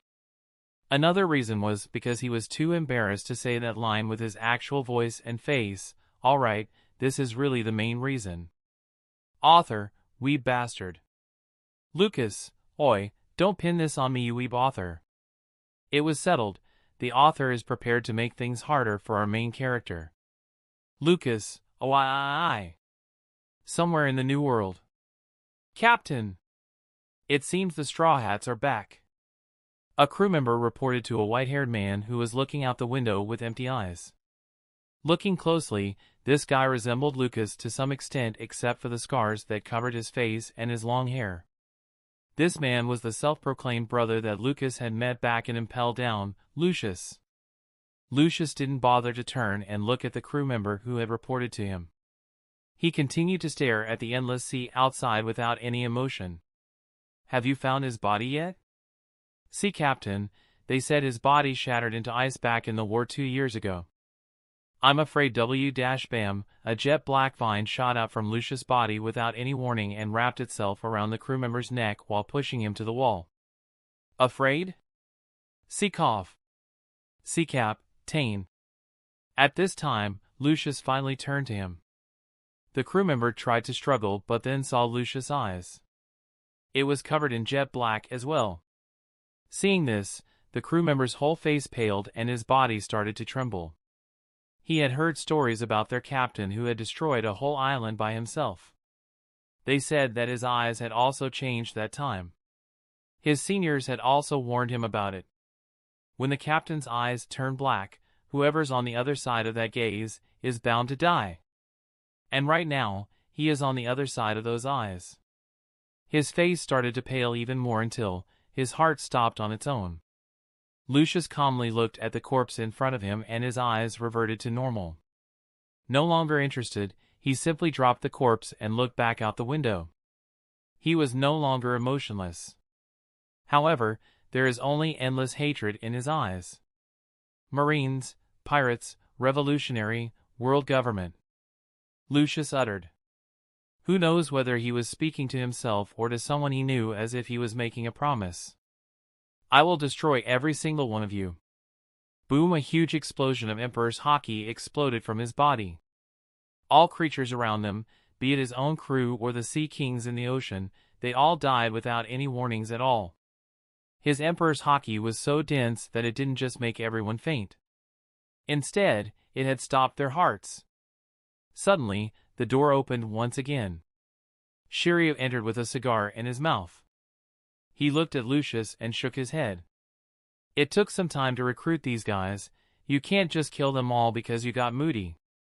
It's not my fault they can't withstand my Haki." Shiryu sighed. Back when he had picked this guy up and Impel Down, he only thought it would be interesting to raise a kid and use him against the Marines. He didn't think that he would be creating such a monster. However, as monstrous as he is, this guy seemed to be strongly attached to someone else. His brother. Shiryu didn't care whether this brother is real or not, but when that guy went and got killed in the Marineford War, all hell broke loose. Shiryu touched his right shoulder, which suddenly ached. There was a scar on that shoulder that was as big as a person's head. This was the result of him stopping Lucius' rampage 2 years ago. Shiryu had somehow managed to calm him down by saying that his brother may be alive. It was really just bullshit from him, as he didn't know how else to calm him down. Even knocking him out didn't work, as he would still go on a rampage the next day. That was why he lied. But now, 2 years have passed. Lucius' patience is running thin. Shiryu is really afraid that he wouldn't be able to stop Lucius from rampaging next time. He might even die. Shiryu sighed. I shouldn't have picked up this brat 2 years ago. He was really starting to regret his actions. Lucius looked at him for a moment, then turned back to the window. He wasn't an idiot. He knew Shiryu was lying to him, but he still had this feeling that Lucas might be alive. Before, that feeling wasn't there, but now, that feeling suddenly came back. It was also at the same time that the Straw Hat Pirates re-emerged. Lucius frowned. Is he really back? Author, he is. Go to Fishman Island and kill him so I can end this story. Lucas. Lucius shook his head and walked to his own room to sleep. As he walked, he spoke to Shiryu without turning his head to him. Go to the next island after Fishman Island. If he's really back, he would be with the Straw Hats. HM? But there's 3 islands after Fishman Island. Which one do I go to? Think about it yourself. Asterisk achoo. Asterisk back in the Fishman Island, Lucas suddenly sneezed. Nami looked at him and asked with concern. Are you alright? Did you catch a cold? HM? Nah. Probably just the author or some reader thinking badly about me. Nami didn't quite get it, but it seems Lucas was fine. Whether he was fine in the head or not was still up for debate though. With the problems out of the way, the crew began to celebrate properly. As for Lucas and Nami's wedding, he had planned to do it in the sea forest, as the view there also looked nice. Lucas already asked Nami about it and she agreed. Since the venue has been decided, the next was when. Both of them had suggested doing it today, as they felt that they had waited long enough already. The girls accompanied Nami to find a dress, while Lucas and the guys also looked around to find something proper to wear. They had reached the Starfish Papag's clothes store and tested out a few outfits. Since they knew Papag, he had agreed to provide everything for free. It wasn't just Lucas who tried out different outfits, Luffy and the others did so too. Since Lucas saw they all wore a bunch of nonsense, he forced them to wear simple black suits instead. Lucas himself chose a white suit since Papag told him that it suited him better. Usopp had called Frankie and Jinbei as well so they could attend. Meanwhile, Zoro volunteered to go get Chopper and Sanji. Lucas felt that it would take forever for Zoro to reach Mermaid Cafe, so he asked Brook to come along with him as well. As they left, a grin appeared on Zoro's face. Hee hee, let me be the one to tell that curly brows the good news. Hearing that, Lucas sighed. It seems, blood will spill in this wedding. What did you say? Inside Mermaid Cafe, Sanji, who was still unconscious from losing too much blood, wouldn't wake up no matter how much they tried to wake him. Only when Zoro spoke did Sanji suddenly wake up. He grabbed Zoro by the collar and asked again. Oi! What did you mean marry? Nami, my Nami Swan is getting married. Wow, you're crying tears of blood this time? Zoro was surprised as he looked at the blood falling from Sanji's eyes. Sanji ignored him as he got back to bed and covered himself in sheets. They could hear him cry. Sniff! Nami Swan. Why do you have to get married? I mean, they already have a kid. Why are you reacting so much? This is different. This is marriage. Marriage, you know. Like I said, stop overreacting already and get dressed. Hoo-hoo. Zoro rolled his eyes and kicked Sanji off the bed. Sanji cried but still stood up and followed them. As bitter as he is from knowing that Nami was getting married, he still had to go as they are his friends. It was his job to be happy for them. Then, Zoro said something that dealt another blow to him. By the way, Robin and Lucas are also engaged. But their wedding will be for another time. Wow! Your ears are bleeding.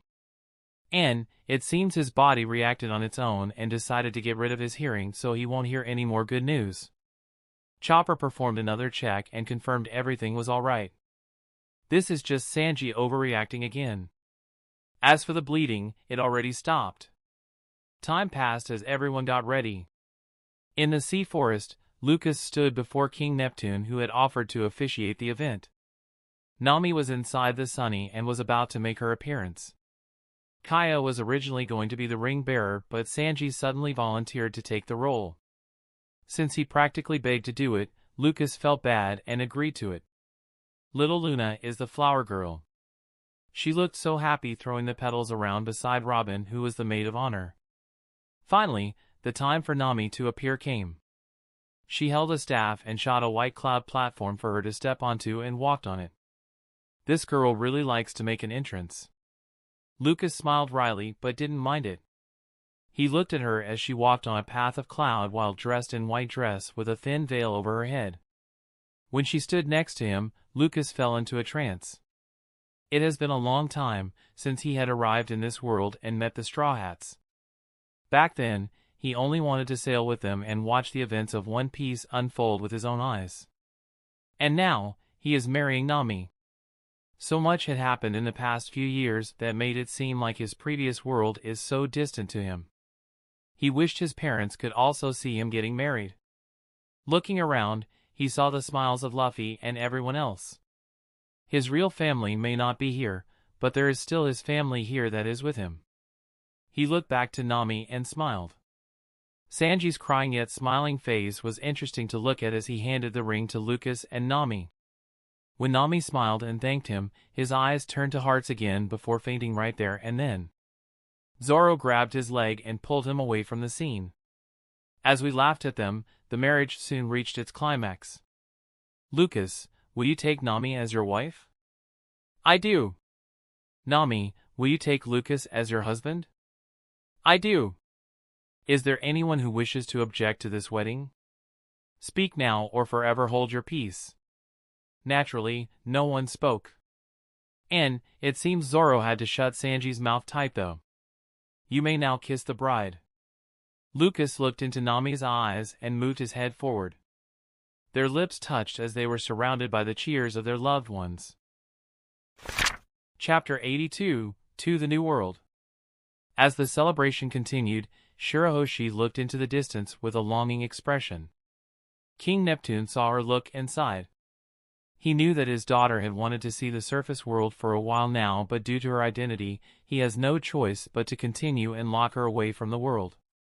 Others may not know, but he knows. Shirahoshi is one of the so-called ancient weapons that is able to command the Sea Kings. In a world surrounded by ocean, this was a deadly ability that can destroy islands at will, not to mention that the Sea Kings are also used to pull the gigantic ship Noah, which is known to be the Ship of Promise. If she were to surface to the human world and the nobles learn of her existence, their Fishman Island may not survive the outcome. As he was thinking this, his eyes noticed a certain man looking at him with a knowing smile. It was Lucas. He left his wife for a moment and walked over to King Neptune and spoke the words that he wanted to hear. There is no reason for you to be afraid. Lucas smiled with confidence.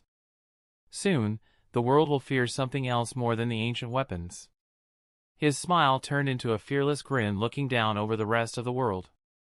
By then, as long as I say it, no one can lay a finger on your daughter. Fear, what? Lucas laughed. Me. Without paying him any more attention, Lucas walked back to Nami and the rest, leaving King Neptune completely speechless. Neptune smiled wryly. Such a huge proclamation, can this human truly do it? No, if it's him, then maybe.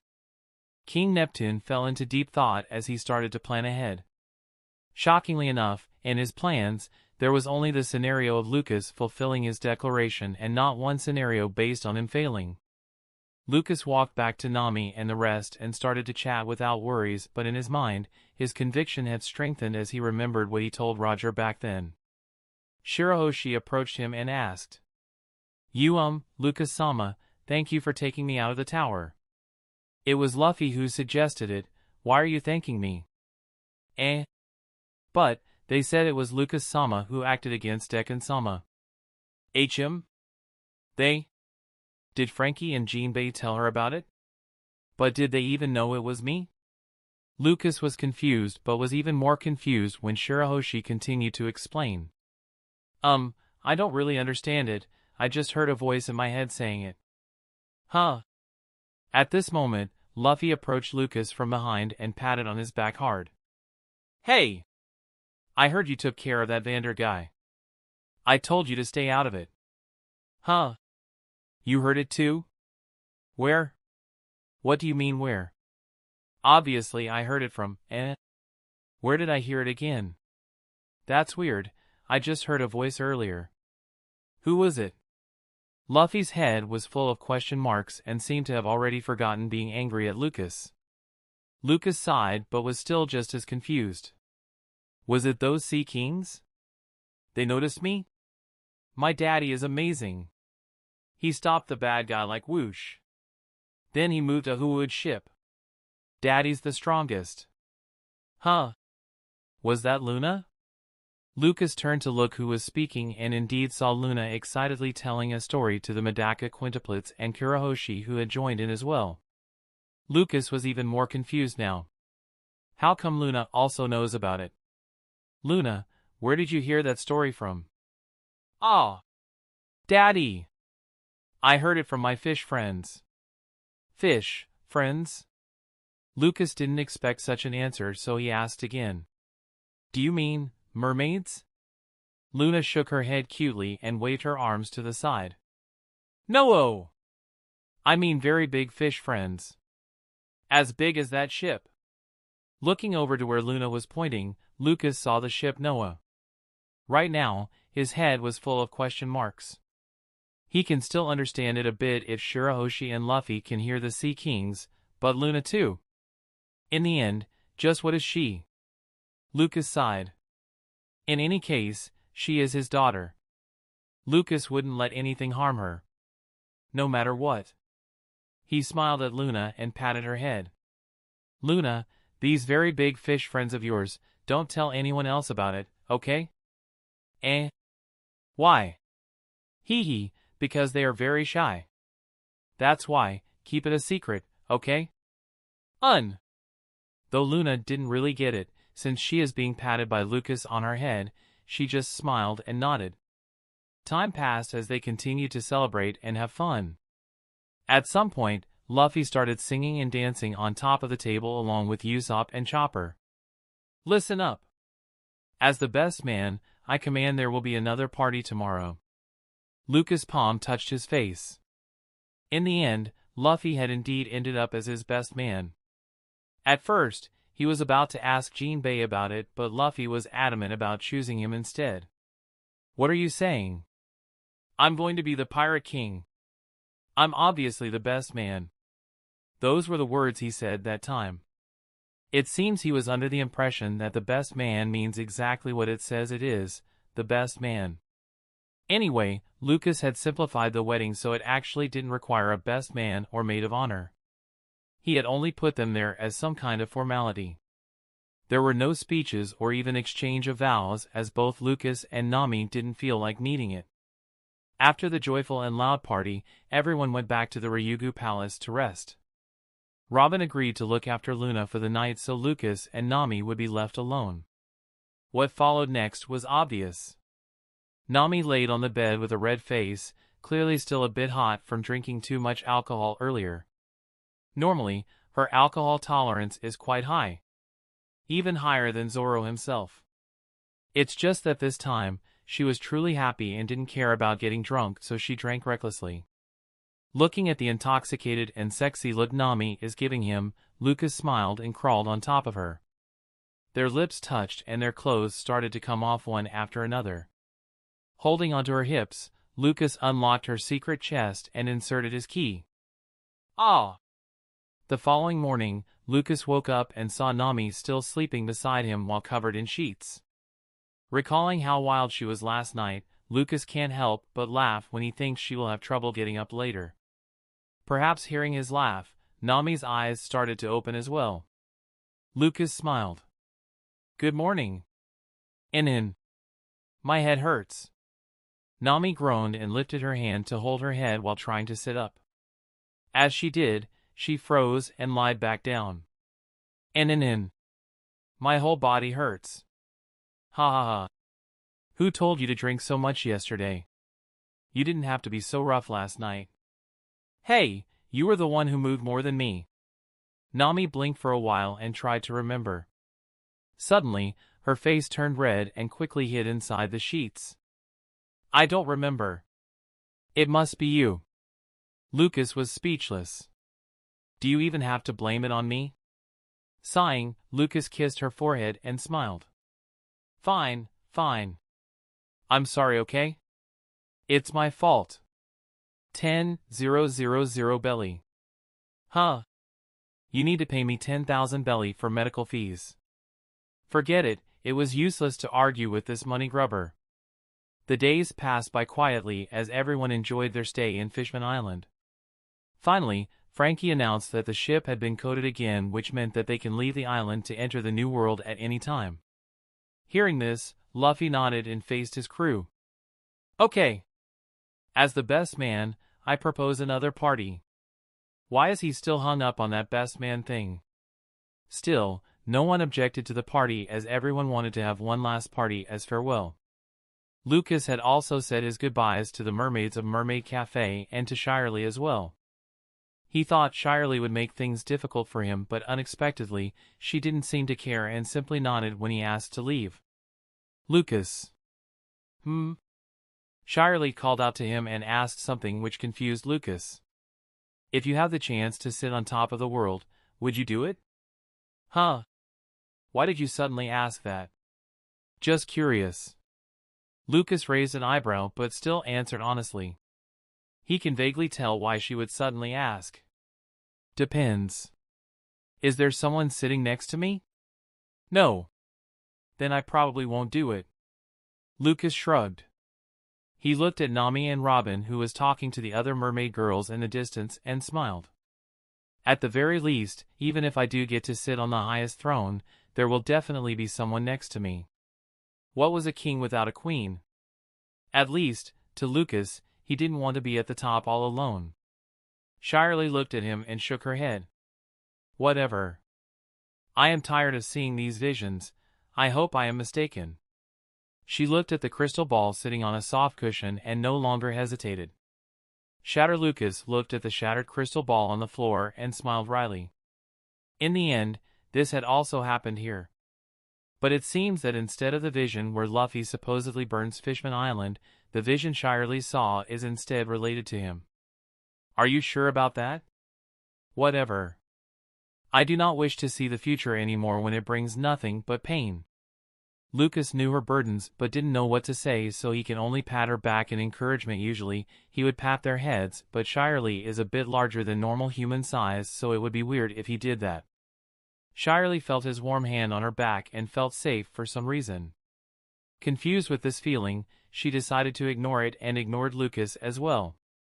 Seeing her leave while ignoring him, Lucas scratched the back of his head and wondered if he did something that irritated her.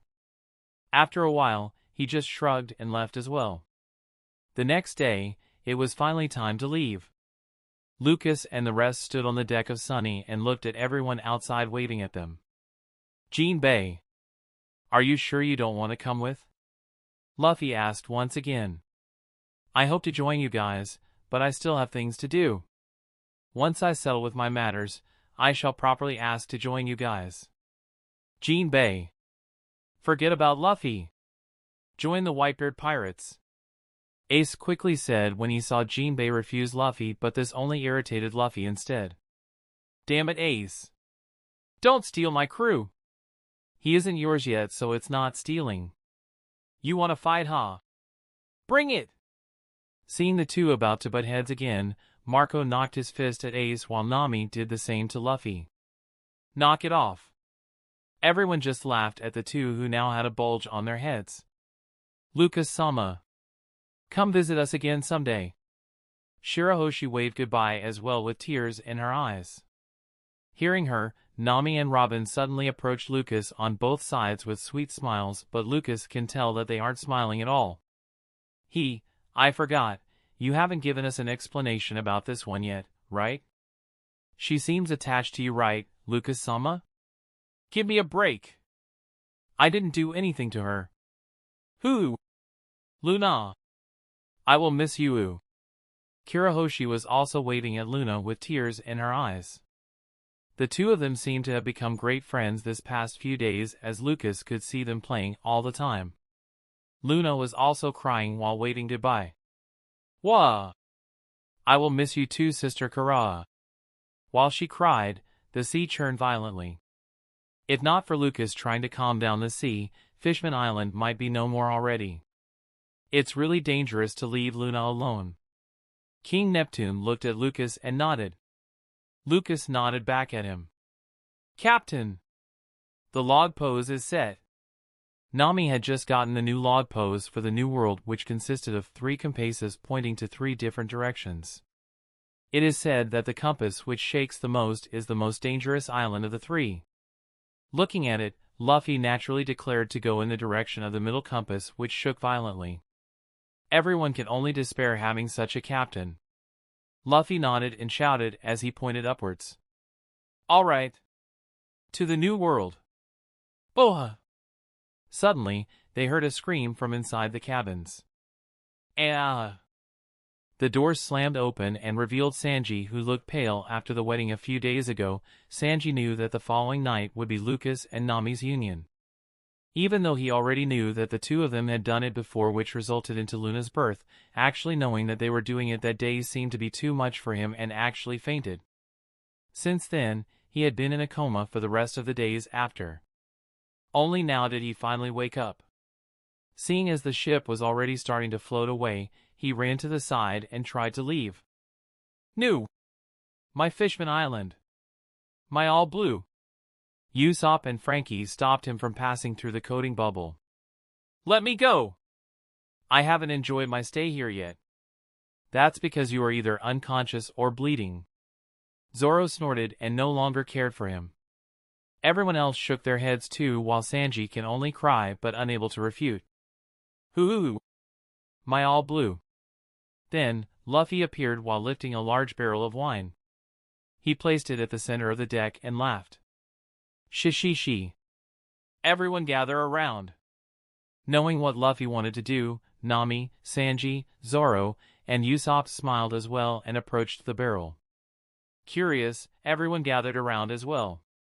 Luffy grinned. Everyone! We have been through a lot these past 2 years, but our goal stays the same. He raised his leg and placed his feet on top of the barrel. To become the Pirate King. Sanji also lifted his leg and did the same. To find all blue, even though I already found it, hoo-hoo. Everyone ignored his little whisper at the end and pretended not to hear it. Zoro continued. To be the strongest swordsman. Nami smiled and held Lucas' hand and also placed her feet on the barrel. To draw a map of the world. Usopp grinned with confidence. To become a brave warrior of the sea. At this point, everyone understood what to do. Chopper changed to his heavy point and did the same. To cure all kinds of disease. Frankie did his signature pose while lifting his leg. To build a ship that can travel around the world. Robin chuckled and followed. To uncover the truth of history. Brook laughed. To reunite with Laboon. Kaya looked at Usopp while Hancock looked at Luffy. They both smiled and placed their feet on the barrel at the same time. To be with the person I love. Usopp blushed when he heard what Kaya said but tried to act cool while Luffy didn't show any reaction. Everyone else had already placed their feet on the barrel except for Lucas. He was about to do so when Luna cut in between and tried to copy everyone. Lucas smiled and lifted her up so her feet could reach the barrel. To become the cutest daughter. Ha ha ha. You are already the cutest, Luna. Everyone laughed at Luna. Luna pouted and changed what she said. To have lots of mommy. This time, Lucas sweated. Luna, that. Ha ha ha ha. Everyone laughed except for Nami and Robin, who was staring daggers at Lucas as if he was the one at fault. Lucas tried to ask Luna to change it, but she wouldn't budge. Sighing, Lucas could only raise his leg as well and place it on the barrel as he spoke his goal. Everyone stopped laughing and looked at Lucas in shock. Suddenly, Luffy laughed. Shi. As expected of the future Pirate King's crew. No longer wasting any time, everyone lifted their feet at the same time and slammed on the barrel hard. To the New World. Chapter 83, Reunions. It took a while, but after a series of life-threatening scenarios under the ocean, the crew managed to reach the surface safely. The water exploded as the ship resurfaced, and the coating around the ship also popped after completing its job. The whole crew started to sigh in relief upon seeing the familiar blue skies once again. Usopp clung to the railings with tears running down his eyes. Thank God Lucas is with us. If not for him, we'd be dead by now. Hearing him, Lucas smiled wryly. Actually, even without him, they would still reach the surface somehow. Usopp is simply exaggerating. Nami quickly recovered and looked at her log pose. This isn't the time to relax. We're now in the New World. Who knows what sort of dangers are in this part of the ocean? Frankie! Turn right! Nami wanted to take advantage of this moment and quickly divert their ship's destination. However, she was still underestimating Luffy's will to go to a dangerous island. Luffy looked at her log pose as well and immediately dismissed her order. Frankie! Straightforward. To adventure. No! Didn't you hear what they said? The more unstable the needle, the more dangerous the island. I say go to the most stable island. I second that vote. Nami and Usopp started to pinch Luffy's cheeks hard, but as he is made of rubber, he didn't care about it and still pointed ahead. Forward! Lucas looked at everyone else, but they all went on their own ways already. Zoro started to head to the training room, Sanji to the kitchen, Kaya and Chopper to the clinic, and Brooke was simply playing the violin without care. Robin took Luna to the lounge and played with her. Seeing Luffy being pinched, Hancock was angry and started to pinch Nami and Usopp as well. As for Frankie, he stood there holding the wheel and didn't know what to do. Lucas sighed and patted Nami, who was about to start a catfight with Hancock. Just let him go to where he wants and have his fill of adventure. This is still just the starting point in the New World. Believe me, there are plenty more dangerous islands here. Nami was speechless and started to doubt whether it was the right choice to marry this bastard or not. Eventually, Nami gave in and Usopp was dragged somewhere by Kaya. Frankie sighed and held the wheel as the ship sailed forward. Suddenly, a large shadow loomed over them. Everyone looked up to look and saw a huge floating island. A slender figure slowly floated down and smiled. Everyone, you finally made it here. Welcome to the New World. Lucas saw her and smiled as well. Long time no see, Nojiko. Lucas, thankfully, you're alive. Nojiko saw Lucas as well and smiled. She was with Nami when they heard of his supposed death in the past. She was even prepared to convince Nami to stop being a pirate so she can raise her child safely. That time, Nami even asked her if she also liked Lucas. Of course, Nojiko denied it at that time. But seeing Lucas now alive and well, there seemed to be some inexplicable feelings that were brought up in her as well. Nojiko shook that thought away when she saw a ring on Nami's and Lucas' finger. I heard you and Nami finally got married. Congratulations. Nami flinched when she heard that and felt that Nojiko seemed angry. After thinking about it, it's probably because she went and got married without her sister there. Thinking of this, Nami quickly hugged Nojiko's arm and smiled cheekily. Hee hee, sister. I'm sorry I didn't get to invite you. It was a spontaneous decision and we didn't know where you are. Humph. You still know to call me sister. Sister, how about we do another celebration on your island? I bet the view there is even better than in Fishman Island. Nojiko pouted for a bit but still smiled in the end and hugged Nami back. Alright, let's head up first and talk later. We still need to tell you guys a few things about the new world before you start your adventure.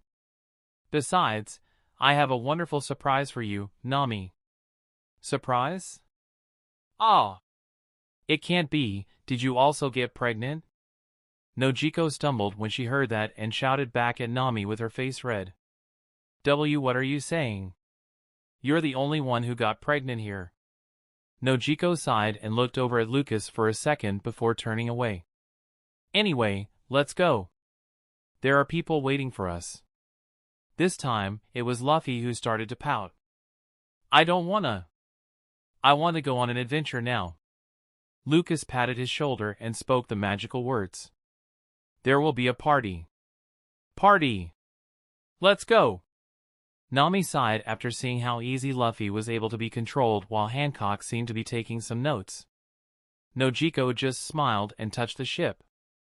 Afterward, the ship started to float and she was able to control it to land on the floating island. There, a familiar group of people approached them while being led by someone. Lucas saw Koza and laughed. Koza! It's been a while. Lucas. It's good that you are safe as well. Koza smiled back and shook Lucas' hand. Lucas turned to the others and saw that everyone was still here. The former CP9 group, the people from Bel-mere, Makino, Kushiro, even Dr. Kureha who he hasn't met yet. However, there are also some other new people. Seeing a familiar woman in front of her, Nami's eyes widened in surprise. Bel-mere. Nami. Nami's eyes started to form tears as she ran and hugged Bel-mere. Soon, Bel-mere also cried and Nojiko joined in on the hug as well. Lucas smiled warmly at the three. It seemed Shanks was able to save her as well. But if the timeline had changed, why does Nami not know she was alive till now? Koza walked over to Lucas and explained. A few days after Nami left Weatheria, a person arrived on our island along with Bel-mere and another one. Shanks? Koza looked at Lucas in surprise. You knew? It's a long story. Anyway, what did he say? Well, he said that a certain man had told him to look after a few individuals. Let me explain. Suddenly, Bel-mere spoke and removed herself from Nami and Nojiko. She looked at Lucas from head to toe. It seemed she already heard from Nojiko about this guy who made Nami pregnant. Lucas felt a bit awkward about being stared at by his mother-in-law and kept quiet as he waited for her to speak. After a while, she sighed and explained. Back then, when Arlong arrived with his goons, because we couldn't pay the protection fees, he pointed a gun at my head. Lucas looked at her head and there, he saw a nasty scar on the right side of her forehead. It seems the bullet didn't hit her brain dead center. As you can see, the bullet did go through my skull but I managed to dodge it by a bit. Of course, this was still enough to cause my death. That time, when they discovered Nami was able to draw sea charts, they took her away. Nami bit her lip when she recalled those events. Nojiko continued to hug her as well. Jin-san was injured on the face and Nojiko also tried chasing after them. I was left alone with the doctor when someone arrived and said that he can cure me. Jin-san saw this as well and made a decision. Afterwards, he arranged an empty grave for me so Arlong would be fooled as well. Bel-mere, who's that person who came? Nami asked. It was Shanks. He was still a kid that time. But since Jin-san was out of options, he'd chosen to believe in him instead of leaving me to die. Shanks took me in and sent me to a guy who had a flower on his head. Flower? Ah! Is it the old man Crocus? Luffy remembered the strange old guy they met in the Twin Capes back when they arrived in the Grand Line. He could vaguely remember him saying he was once a doctor on a pirate ship before. Lucas was the one who nodded at him and explained. That's right, if it's old Crocus, then he can indeed treat Bel-mere in her condition. He once sailed on Roger's ship after all. What? Bel-mere ignored the shocked Luffy and continued. Actually, this is all something Shanks explained to me after I woke up. The truth is, I had lost my memories back then. I've been under his care for a while now. Only recently did I regain my memories. We went back to Kokoyashi village, but neither Nami or Nojiko was there. Jin-san said that the two of them were now pirates. Can you believe it? I, a former marine officer, have 2 pirate daughters. Hearing that, both Nami and Nojiko laughed wryly and didn't know how to explain. Lucas also scratched his head in embarrassment. Nami was one thing, but he was actually the one at fault for making Nojiko a pirate as well. Bel-mere sighed. After that, I asked Shanks to help me find them. Eventually, we found Nojiko here in this floating island. Oh yeah, did Shanks say anything when he saw this floating island? He cursed you a lot, saying how convenient it is for you. He also asked me to tell you to find him when you have the time. Well, someday then. Bel-mere glared at him and shook her head. Anyway, by the time I got here, Nojiko said that Nami had just left. Since you all will be arriving in the new world, we figured we'd just wait here for you. But... Bel-mere suddenly walked over to Lucas and grabbed his ear. Damn brat, I heard you married my daughter in Fishman Island. Did you even ask me whether I agree to it yet? Ah. Actually, it didn't really hurt Lucas when she pulled his ear, but if he acted like that, he thinks Bel-mere will only get even angrier at him. At times like this, you just have to pretend that it hurts to calm down the angry mother-in-law. Nami also tried to pacify her. And mother, stop it! At that time, we didn't know you were still alive. You might not, but this one definitely knows. Wait. I really didn't know. That time, I only asked Shanks to keep an eye out for you. I didn't know he was able to save you. Nami turned to look at Lucas in confusion. Lucas? What did you mean? I told you where I was in the past 2 years, right? Before, I didn't know when I would be able to return, so I asked Shanks to look after a few people. Othoheim and your mother were an example. Bel-mere had already removed her hand from his ear. Lucas sighed in relief and continued. I know that you love your mother a lot, so I thought, maybe I dashed before he could continue. Nami's lips were already planted on his. Bel-mere glared at the two but sighed in the end, as she knew she can't really break the two apart, while Nojiko looked at the two of them and bit her lip. Thank you, Lucas. Ahem. Well, it is what I should do. Suddenly, Lucas seemed to remember something as he asked Bel-mere. Right. Aldia, Nico Aldia. Did Shanks also get to save her? Robin heard the name of her mother and was also hopeful in her heart. She felt jealous seeing Nami reunite with her mother, yet she. However, when she heard her mother's name from Lucas, she knew that he didn't ignore her as well. But, reality was cruel. Bel-mere shook her head at Lucas' question. Sorry, I've been in Shanks' crew for a while, but I didn't know any going by that name in his crew. I see. Lucas turned to look at Robin to explain himself, but Robin shook her head. It's fine, Lucas. You already showed me that video of her. I'm already satisfied with that. Robin. I'll go get Luna.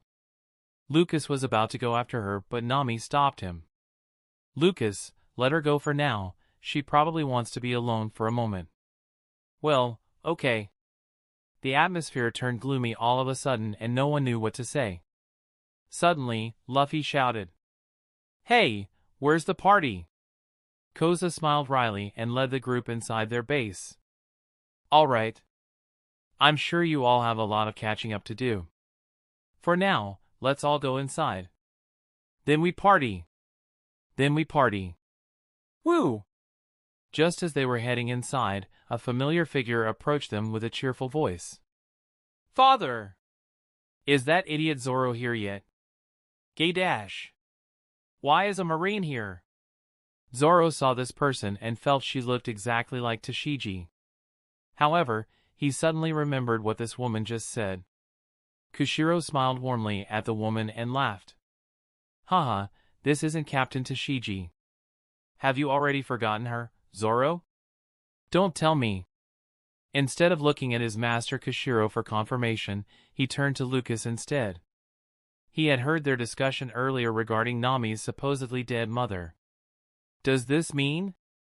Lucas nodded as well. He looked at Kuina, who looked similar to Tashigi only, unlike Tashigi who had long hair after the 2-year time skip. Kuina maintained her short hair which was cut at shoulder length. She also don't have glasses like Tashigi. Well, I also asked Shanks to look after Kuina, it seems he was able to save her too. Kushiro nodded as well.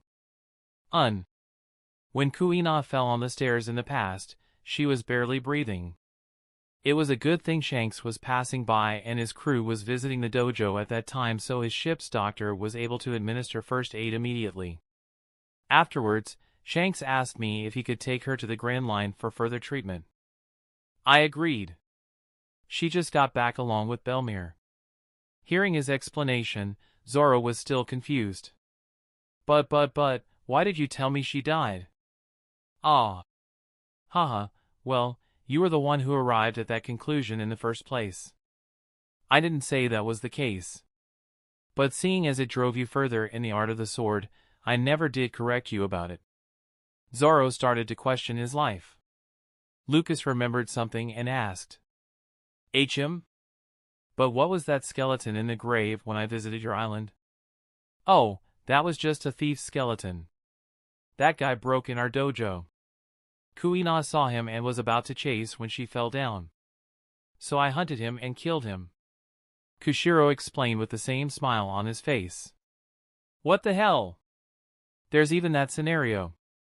Did that even happen in the original?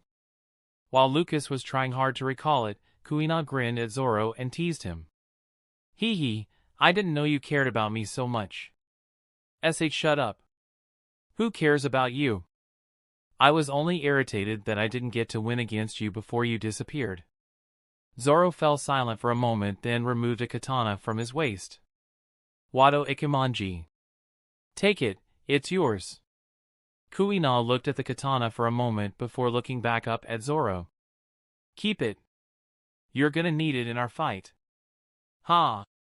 Kuina turned around and looked at Zoro with a smile and slight blush. I didn't just sit around all these years.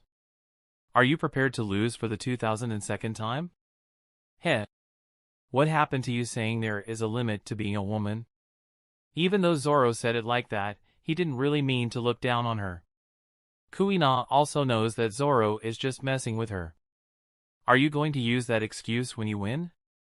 Ah, but you'll lose anyway, so don't bother. Interesting. Zoro grinned and his eyes flashed. Kuina saw his look and blushed for a bit. Where do we fight? Follow me. As the two of them disappeared off to somewhere, everyone was silent. Nami looked at their disappearing backs and spoke to Lucas. Hey, let's make a bet. Bet? The winner gets to do something to the loser. Hearing this condition, Lucas grumbled. But I already get to do something for you all the time. Ahem, I mean, when in bed. What's the bet about?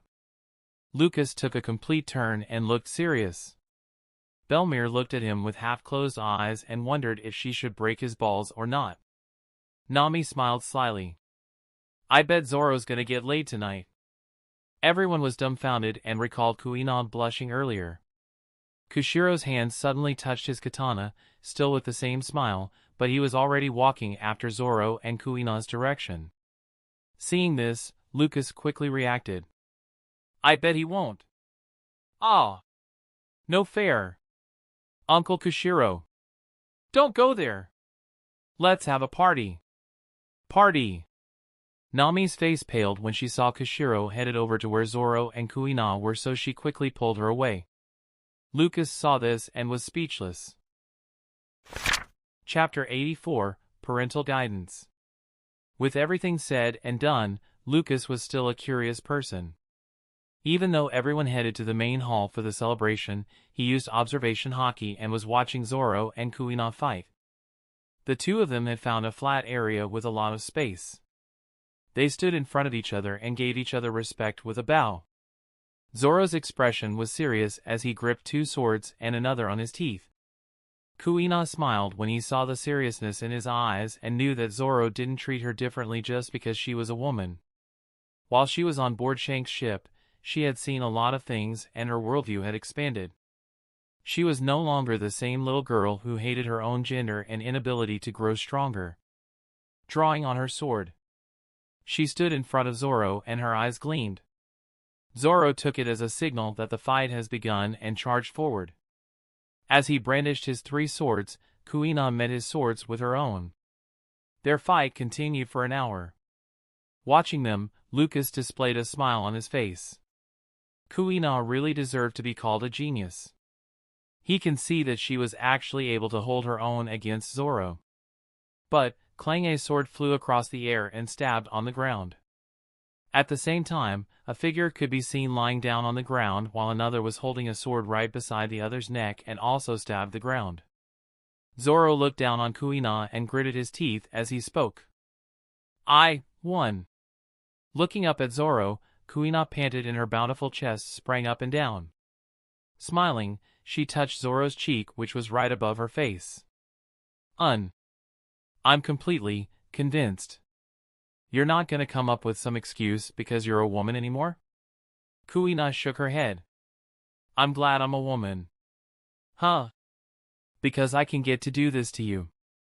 Zoro was confused, but before he could react, he felt a pair of soft lips touch his own. Ooh! Lucas, who was still watching, wanted to whistle at the hot scene. After a few seconds, Kuina removed her lips from Zoro and smiled. Zoro froze and didn't know how to react. He was naturally not naive enough to not know about matters of the opposite sex, but to him, being the strongest swordsman was his priority. Suddenly being kissed by a woman, and his own childhood friend at that, he didn't know what to do. Kuina saw his confused face and showed a teasing smile. Are you gonna remain on top of me? I don't mind it, but we're still outside. Zoro blinked for a few moments as if trying to process what she just said. Suddenly, his face blushed and quickly stood up. Ahem. The others are still waiting. We should go. Ah, why? Zoro ignored her and quickly walked away. Kuina looked at Zoro's disappearing back and uttered. That's the wrong way. Back in the main hall, Lucas sighed and shook his head. He looked at the direction where Zoro fled and pondered. Is it time to talk about birds and bees with him so he knows what to do? If Zoro knew what he was thinking, he would probably grab his sword and start slashing at Lucas. Of course, he would fail though. After a moment, Lucas shook his head. It's better this way. At least I would get to win a bet from Nami. As for the lost Zoro, he can just get lost for all he cares. After a while, Kuina had joined the party and looked pleased. Nami quickly dragged her away and glared at Lucas while mouthing some words. Don't use your observation haki on us. Lucas sighed. It seems Nami is about to cheat again by advising Kuina to go for it. Lucas thought for a moment before deciding to go look for Zoro in the end. Since Nami wants to cheat, he will also cheat. Lucas felt bad for Zoro who won't get laid, but that doesn't matter. What matters is that he wins this bet. Before leaving, Lucas took one last look at Luna who was playing with her grandmother Bel-mere. After seeing that she was fine, he walked over and patted her on the head. Luna, be good and stay with with this elder sister for a while, okay? I'll be walking around the island. The moment Lucas called Bel-mere grandma, she shot his a deadly look and unleashed her killing intent, making Lucas doubt whether this woman had awoken Emperor's haki or not. It didn't really pressure him, but since she is his mother-in-law now, he can't offend her unnecessarily. To say it in Chinese novel terms, he was giving her face. Like mother like daughter, both of them are demons when angry. Lucas hoped Luna would stay an angel like now, even if the odds were low. Go away. Shoo! Let this sister spend time with my little Luna. Daddy! Can I come with you? Lucas smiled and patted her head. I will walk you around later, okay? For now, play with with this elder sister. Nojiko spoke as well and hugged Luna. Luna, let sister hug you lots. I've missed you. Okay. Daddy, let's play later. Pinky promise. Lucas chuckled and stretched his pinky finger. Luna's little pinky wrapped on his own. I promise. I will play with Luna later and will continue to do so forever. Is that okay? It's a promise. Watching the warm scene between the two, Bel-mere grumbled that her granddaughter doesn't love her as much but didn't intervene. Leaving Luna under the care of the two, Lucas walked out and flew over to where Zoro was. At this moment, Zoro was looking at the edge of the island and tilted his head. Where am I? Just as he was wondering this, he saw a figure land behind him. Turning around, he saw it was Lucas. Yo! How was the fight? I won. Lucas smiled when he saw Zoro say that, but his face said otherwise. You don't look like you won. It's nothing. Zoro didn't know what to say, so he simply shrugged it off and tried to act cool. Lucas raised a brow and didn't mind. He looked at the edge of the island as well and the endless clouds on the horizon. How did it feel? The kiss. Zoro's face went red and his hands grabbed onto his sword. Why you? You saw. Ha ha ha. I was curious about the battle. I didn't expect to see such a scene. TSK. I remember the time me and Nami first kissed, the situation was quite the opposite. Zoro's face twitched a couple of times when he heard Lucas laugh. But after hearing the last part and remembered that Lucas seemed to have experience in this matter, he sighed and asked him. How was it the opposite? Well, I was the one being pinned down. After that, she stripped me and, ahem. Zoro's hand shook. He really wanted to cut this bastard down. Was he here to provide advice or to brag? Lucas still laughed and didn't care about his reaction. He looked at the horizon where the sky and the sea drew a line. Love is a strange thing. You never know whether the person you love is really the person meant for you. For me, I simply do not want to lose Nami or Robin, because I love them both. He looked at Zoro and asked. Tell me. What is your goal? Huh? You said it before that your goal is to become the strongest swordsman. But why? I just wanted to become the strongest. Back when I thought Kuina had died, I promised to become the strongest swordsman on her behalf too. But now that you know she is alive, did your goal also change? Zoro went silent for a moment and shook his head. No. He looked at the same horizon and declared. I will become the strongest swordsman, not just for myself, but for her as well. Nothing has changed. Lucas smiled. Sounds like you know what to do already. Zoro looked back at Lucas and stretched his hand to him. Lucas, you are a good friend. Hee. The two shook hands. Their two hands connected and formed a new line that created a new horizon. However, Lucas disturbed the scenic mood with one sentence. If you can hold it and do it tomorrow instead, I'd be grateful. Nami's bet only said tonight. As long as you don't do it tonight, I win. Zoro's head was full of black lines. He started to regret what he just said a moment ago.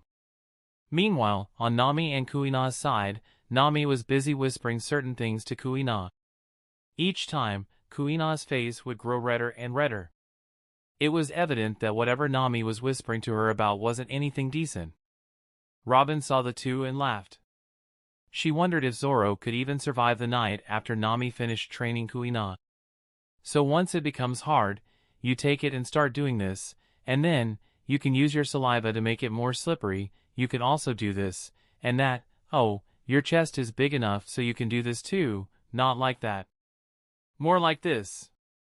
Yes, that's right. While doing that, you can also lick. What does it taste like? You'll find it out on your own. Swallow?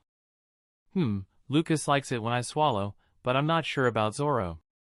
Anyway, while you do it, remember to look at his expression. That will let you know if you are doing it right or not. Besides that, you can make him lick your part. Lucas said it was delicious too. Kuina's head was completely red and Nami's words were making her dizzy. She didn't know that doing that stuff actually required so many techniques. Nami wasn't even finished yet. Then, when you're ready, you can take his, and stick it in your HM? Will it hurt? At first, it will hurt a bit, but you will feel good soon. Anyway, listen. There are a bunch of ways you can do it. Lucas likes it when I am on the top. He tries to deny it, but that guy likes to be dominated. But it also feels good when he does it from behind. How many styles are there? There's a lot. Imagination is your only limit. Listen, once, Lucas actually used his wings and did this, and also when Robin used her ability and did that. You're both swordsmen without devil fruit powers, but that's fine, there are plenty of other ways you can try. I'll tell you about those that I have tried. Robin heard her name being brought up and started to blush as well. Recalling that time she had used her devil fruit ability, anyway, the experience was heavenly. She turned to the side and saw Bel-mere had actually approached them unknowingly and was listening to Nami. Bel-mere just thought of calling Nami over so they can have a nice talk after so long. She didn't expect to hear her daughter lecturing someone else about certain activities. At first, she wanted to scold her, but the more she listened to it, the more her body started to feel weird. Come to think of it, it's been a long time since she's had a man. Sadly, there weren't any men here that she was interested in. Then, she noticed a person beside her, also listening to Nami. Makino was hiding behind her back and was engrossed in listening. Her legs were squirming and felt uncomfortable. Only when Bel-mere turned to her did she notice what she was doing. The two of them stared at each other. Then, Bel-mere licked her lips as she looked at Makino. Makino shivered and took a step back. Makino. Why yes. Bel-mere lifted her chin and looked at her in the eye. Leave your door open tonight. Robin saw the whole thing and said nothing. But in her mind, she was thinking about something else. She remembered that time when the two of them had shared Lucas. Unexpectedly, Nami had kissed her more than Lucas did. Like mother, like daughter. Robin silently prayed for Makino's soul, which was about to reach heaven tonight. While this was all happening, Luffy was still wolfing down on his food. His ears picked up the word delicious when Kuina had asked Nami. Instantly, his ears stretched and focused more on what Nami was saying. But after hearing everything, he was still confused. He turned to Hancock, who was busy placing food on his plate with a sweet smile as always. Luffy thought. Should I ask her to try? Nah, I doubt it's more delicious than meat. With that, Luffy returned to eating. Hancock just tilted her head cutely, not knowing she had missed a great chance. Chapter 85, Prelude to Z. By the time Lucas returned, he noticed the atmosphere seemed to be weird. He looked around for a moment before shrugging. It was probably nothing. The next day, Lucas yawned as he got out of his room. Both Nami and Robin were still sleeping in. Nami managed to convince Luna to sleep with Nojiko last night, so it was pretty wild. Lucas made sure to surround the walls with a thick layer of water to make sure they weren't heard. As Lucas stepped out of the room next door also opened. Zoro noticed him and the two looked at each other for a moment. Soon after, Zoro coughed and quickly left. Seeing him flee, Lucas sighed. It seems he had lost the bet. Just as he was about to leave as well, another door opened in the hallway. The person that got out was Bel-mere. Bel-mere also saw Lucas and gave him a glare before walking away. Lucas blinked for a moment, then looked at the door. Huh? I thought this was Makino's room. Sure enough, Makino got out soon after. She even stuck her neck out and looked left and right sneakily. Suddenly, she noticed Lucas staring at him. El Lucas! Gigi, good morning. Good morning. Makino couldn't stand it anymore and quickly left as well, leaving Lucas still confused in the hallway. What? What just happened? Then, another room opened. Ah! Last night was great. Luffy laughed while leaving. Behind him, Hancock also followed him out. The two noticed Lucas and greeted him. Oh! Lucas! Morning! Good morning. Morning. After that, Luffy didn't mind him anymore and left while talking with Hancock, who seemed to be blooming with smiles. This time, Lucas was truly shocked to the core. Huh? Not only Zoro, even Makino, and also Luffy. Lucas didn't dare believe that stupid captain would actually. He stood there while hesitating. After a while, he can't suppress his curiosity anymore and quickly sneaked into Luffy's room to have a look. The result? Lucas stared at the columns of stacked plates. Right. There's a lot of plates stacked inside his room. Lucas sighed deeply. It seems Hancock spent the night feeding Luffy with food. That was all. Lucas shook his head and no longer delayed himself. He left and met up with everyone. After some time, everyone woke up and Koza had gathered everyone to discuss what had happened in the last 2 years. They were supposed to talk about this yesterday, but it suddenly became a festive event, so they could only wait till the next day. Let me start with the situation of the Marines after that event 2 years ago. During the war, the Marines had lost a Kainu, an admiral. Afterward, Sengoku had retired as fleet admiral and was replaced by Akiji.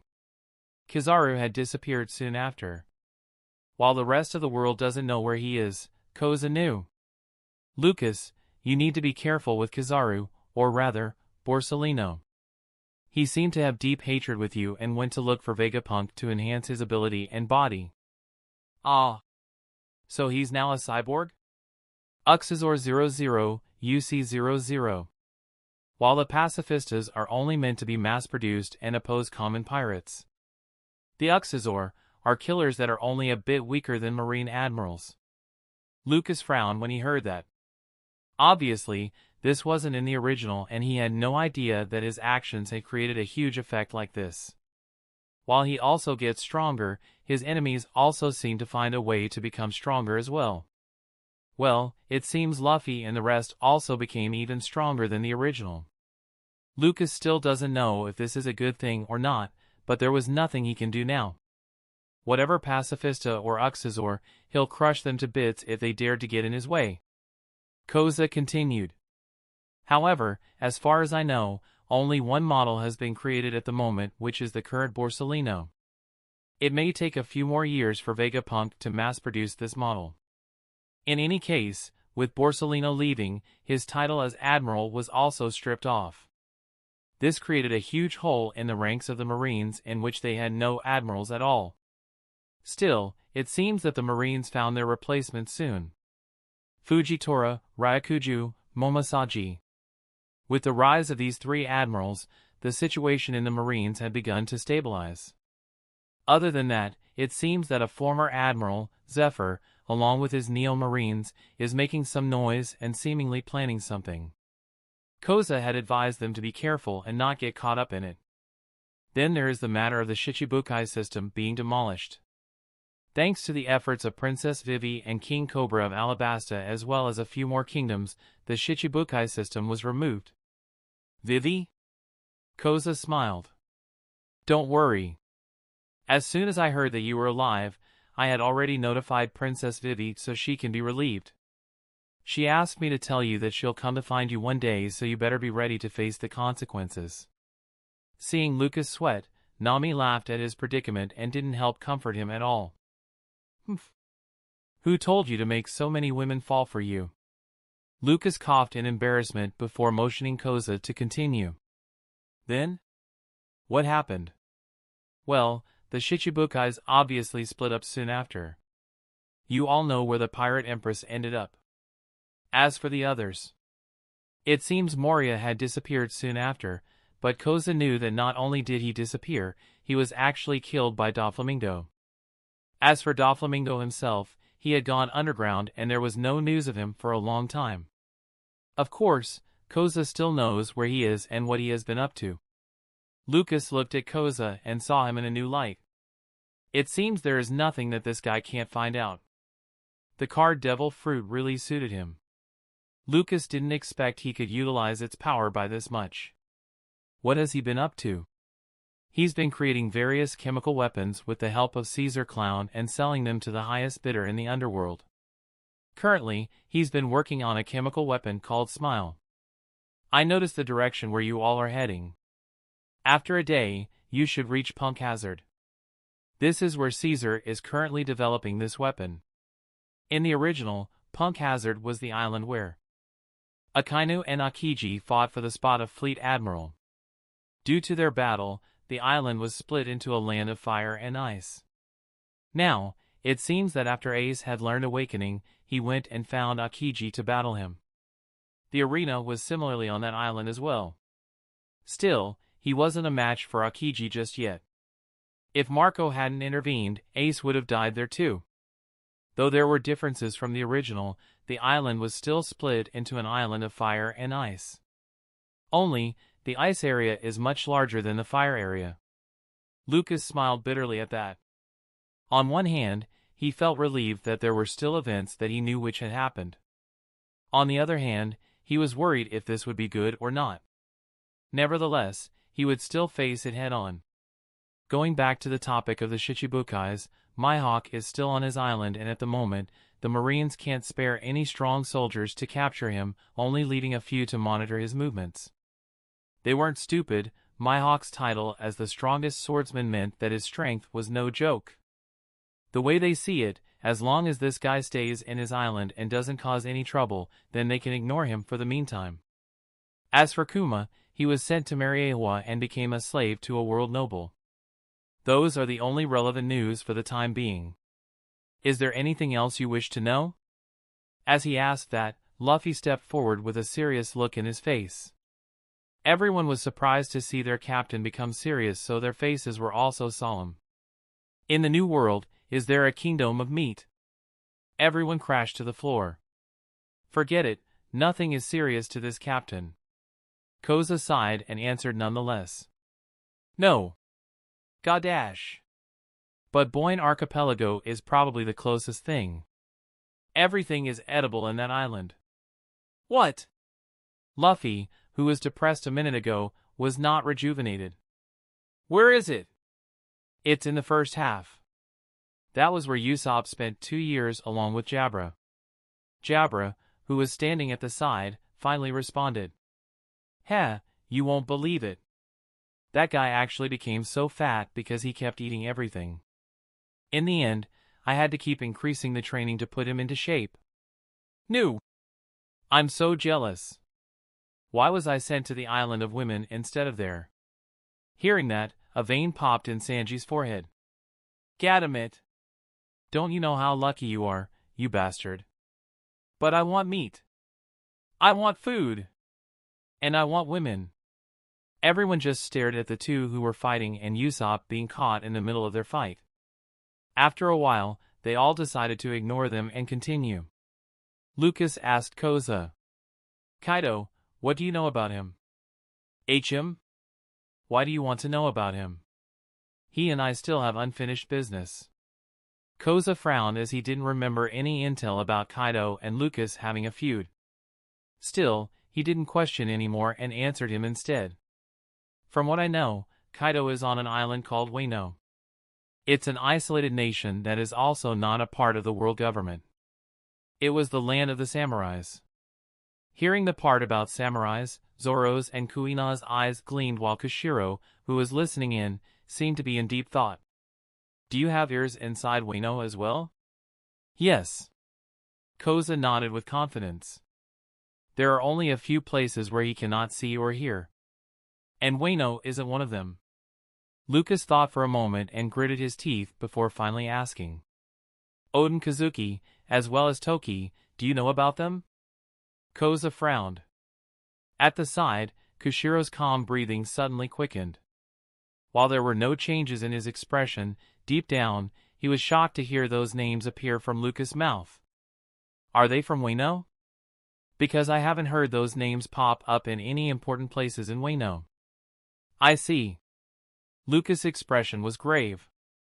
Very well, Kaido, this time either you die or I die. Nami and the others saw his grave expression and knew that he was mad.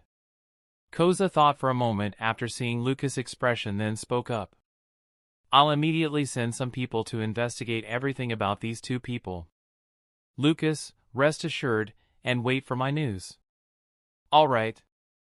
Though Lucus nodded, inside, he knew that it was useless. After all, if Kaido is still alive, and the fact that these two names were never mentioned in Wano again, meant that they had indeed died. Still, Lucus was hopeful. If what happened was the same as in the original, then that means Momonosuke was also sent to the future with Toki's ability.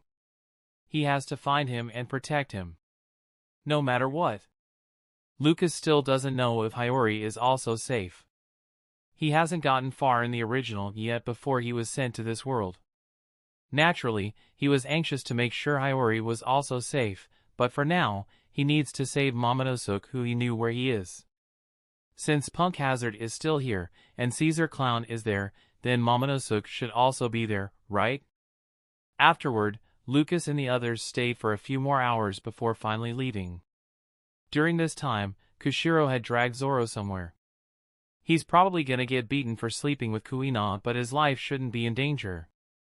Lucas just shrugged and carried Luna to walk around the island and play with her. When they were about to leave, Zoro returned with various bruises in his face. Kuina laughed at him for a while but still helped treat his bruises. As they left, they gained a new member. Kuina had joined the crew. Lucas was about to board when Bel-mere grabbed Lucas and gave him another glare. You better take care of my daughter and granddaughter, you bastard. Ha, ha, I will. Please don't worry, mother-in-law. What did you call me?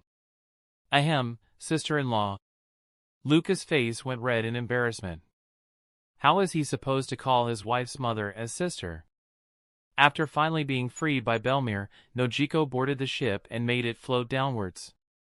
Soon, they reached the water and it was time for Nojiko to say goodbye as well. She hugged Nami and Luna, then looked at Lucas. After hesitating for a bit, she bit her lip and gave Lucas a quick hug before floating away. Nami stared at Lucas. It's not enough you have me, you even went for my sister. I don't want to hear your excuses. Nami snorted and took Luna to go inside. Lucas sweated. What situation is this? How come I don't remember raising any flags? In the end, Lucas sighed and just left it up to fate. While the crew separated and did their own thing, all of a sudden the skies turned dark. Then, marine warships appeared to surround them. This dash. Marines! How did they appear all of a sudden? Everyone ran to the deck to take a look. Luna saw there were a lot of ships and her big eyes glittered. Whoa! So many! Beside her, Lucas looked at the ships with a weird expression. This scene was a bit familiar to him. This wasn't in the original manga, but it was in a filler episode in the anime. Then, he remembered what Koza said about Zephyr and knew that the movie arc would also be happening. Lucas sighed. Calm down, this is just a mirage. HM? Ah, you're right. My observation hockey doesn't pick up anything from the ships. Luffy exclaimed. As if to prove his point, he sent a giant punch to one of the warships in front. As soon as his hand made contact, the warship dissipated and the other warships also disappeared soon. Nami looked at the dark sky and her face paled. Frankie! Steer the wheel! We need to quickly get out of these waters. Roger! Frankie quickly ran to the wheel and held it, ready for anything that would happen. Suddenly, a huge shadow loomed above them. Everyone looked up and saw huge droplets of water. What is that? Rain! So huge! Lucas waved his hand and made sure none of the huge drops of water hit their ship. But this wasn't over. Suddenly, the huge drops of water turned to ice. Zoro and Kuina both drew their swords and sliced through the huge ice chunks, cutting it into pieces. The waves rocked the ship as the huge drops of rain and hail splashed on it. "What the hell is this weather?" Usopp shouted in fright. "These are the waters of Mobejimule." "Mode what?" "Mobejimule. Or, as they are called, the temperamental waters. Weather phenomena unlike anything anyone has ever seen or heard come one after another, as if by the ocean's whim." While Nami was explaining, a huge avalanche came from the sky. Robin crossed her hands and created two huge hands to catch the snow coming from above and preventing it from crashing on the ship. Then, heavy rain appeared. "This time it's rain. But it can't be normal rain." Suddenly, the whole ship seemed to tilt and everyone's faces went pale. "The sea is parting." Lucas waved his hand again and made sure to keep their ship still horizontal while Frankie activated coup de burst to leave the sea. Thinking that everything was over, huge pillars of lightning started to strike the ocean. So much bizarre weather that happened and kept rocking the ship back and forth. Eventually, Luna became dizzy from the rocking and shouted, "Stop!" Suddenly, the ocean stilled. The clouds quickly cleared away as if it were fleeing. Then, nothing. Right, it was now calm all of a sudden. Everyone looked at Luna and couldn't help but wonder. Was it a coincidence? Or... Seeing Luna grab her head from being dizzy, Lucas smiled and patted her head. There. Everything is okay now. Thanks for stopping the weather, Luna." You, bad weather. Making me so dizzy." Lucas thought he heard some whimpering in the sky, but that's probably his imagination. How can a weather whimper like a sad dog? Lucas was about to say something but noticed something with his observation hockey. It seems they have a stowaway. Lucas locked onto that person and surrounded her with water quickly, not giving her any time to react. He controlled the water ball to float in front of him and showed it to Luna. "Look, Luna, I found a doll." "Eh? Wah! So pretty. Why is she so small?" The others looked over as well and indeed saw a small person inside the water ball. Nami looked at Lucas weirdly and said, "Lucas, you can pick up other women, but why did you pick up someone so small? No matter what, you will kill her if you stick it." Chapter 86, Copy? Truth? I'm sorry, Oda. After somehow convincing Nami that Lucas didn't mean to do anything to the little girl, he settled her down on Luna's hands and waited for the little girl to wake up. Since she was a devil user, being encased by the water ball caught her unprepared and fainted. After a while, Luna came running at Lucas. "Daddy! She's awake!" "Mach. What? Where am I?" As if on cue, the little girl mumbled as she held her head and looked around groggily while trying to gain her bearings. She blinked for a few moments and saw she was being held by a kid who's looking at her with glittering eyes.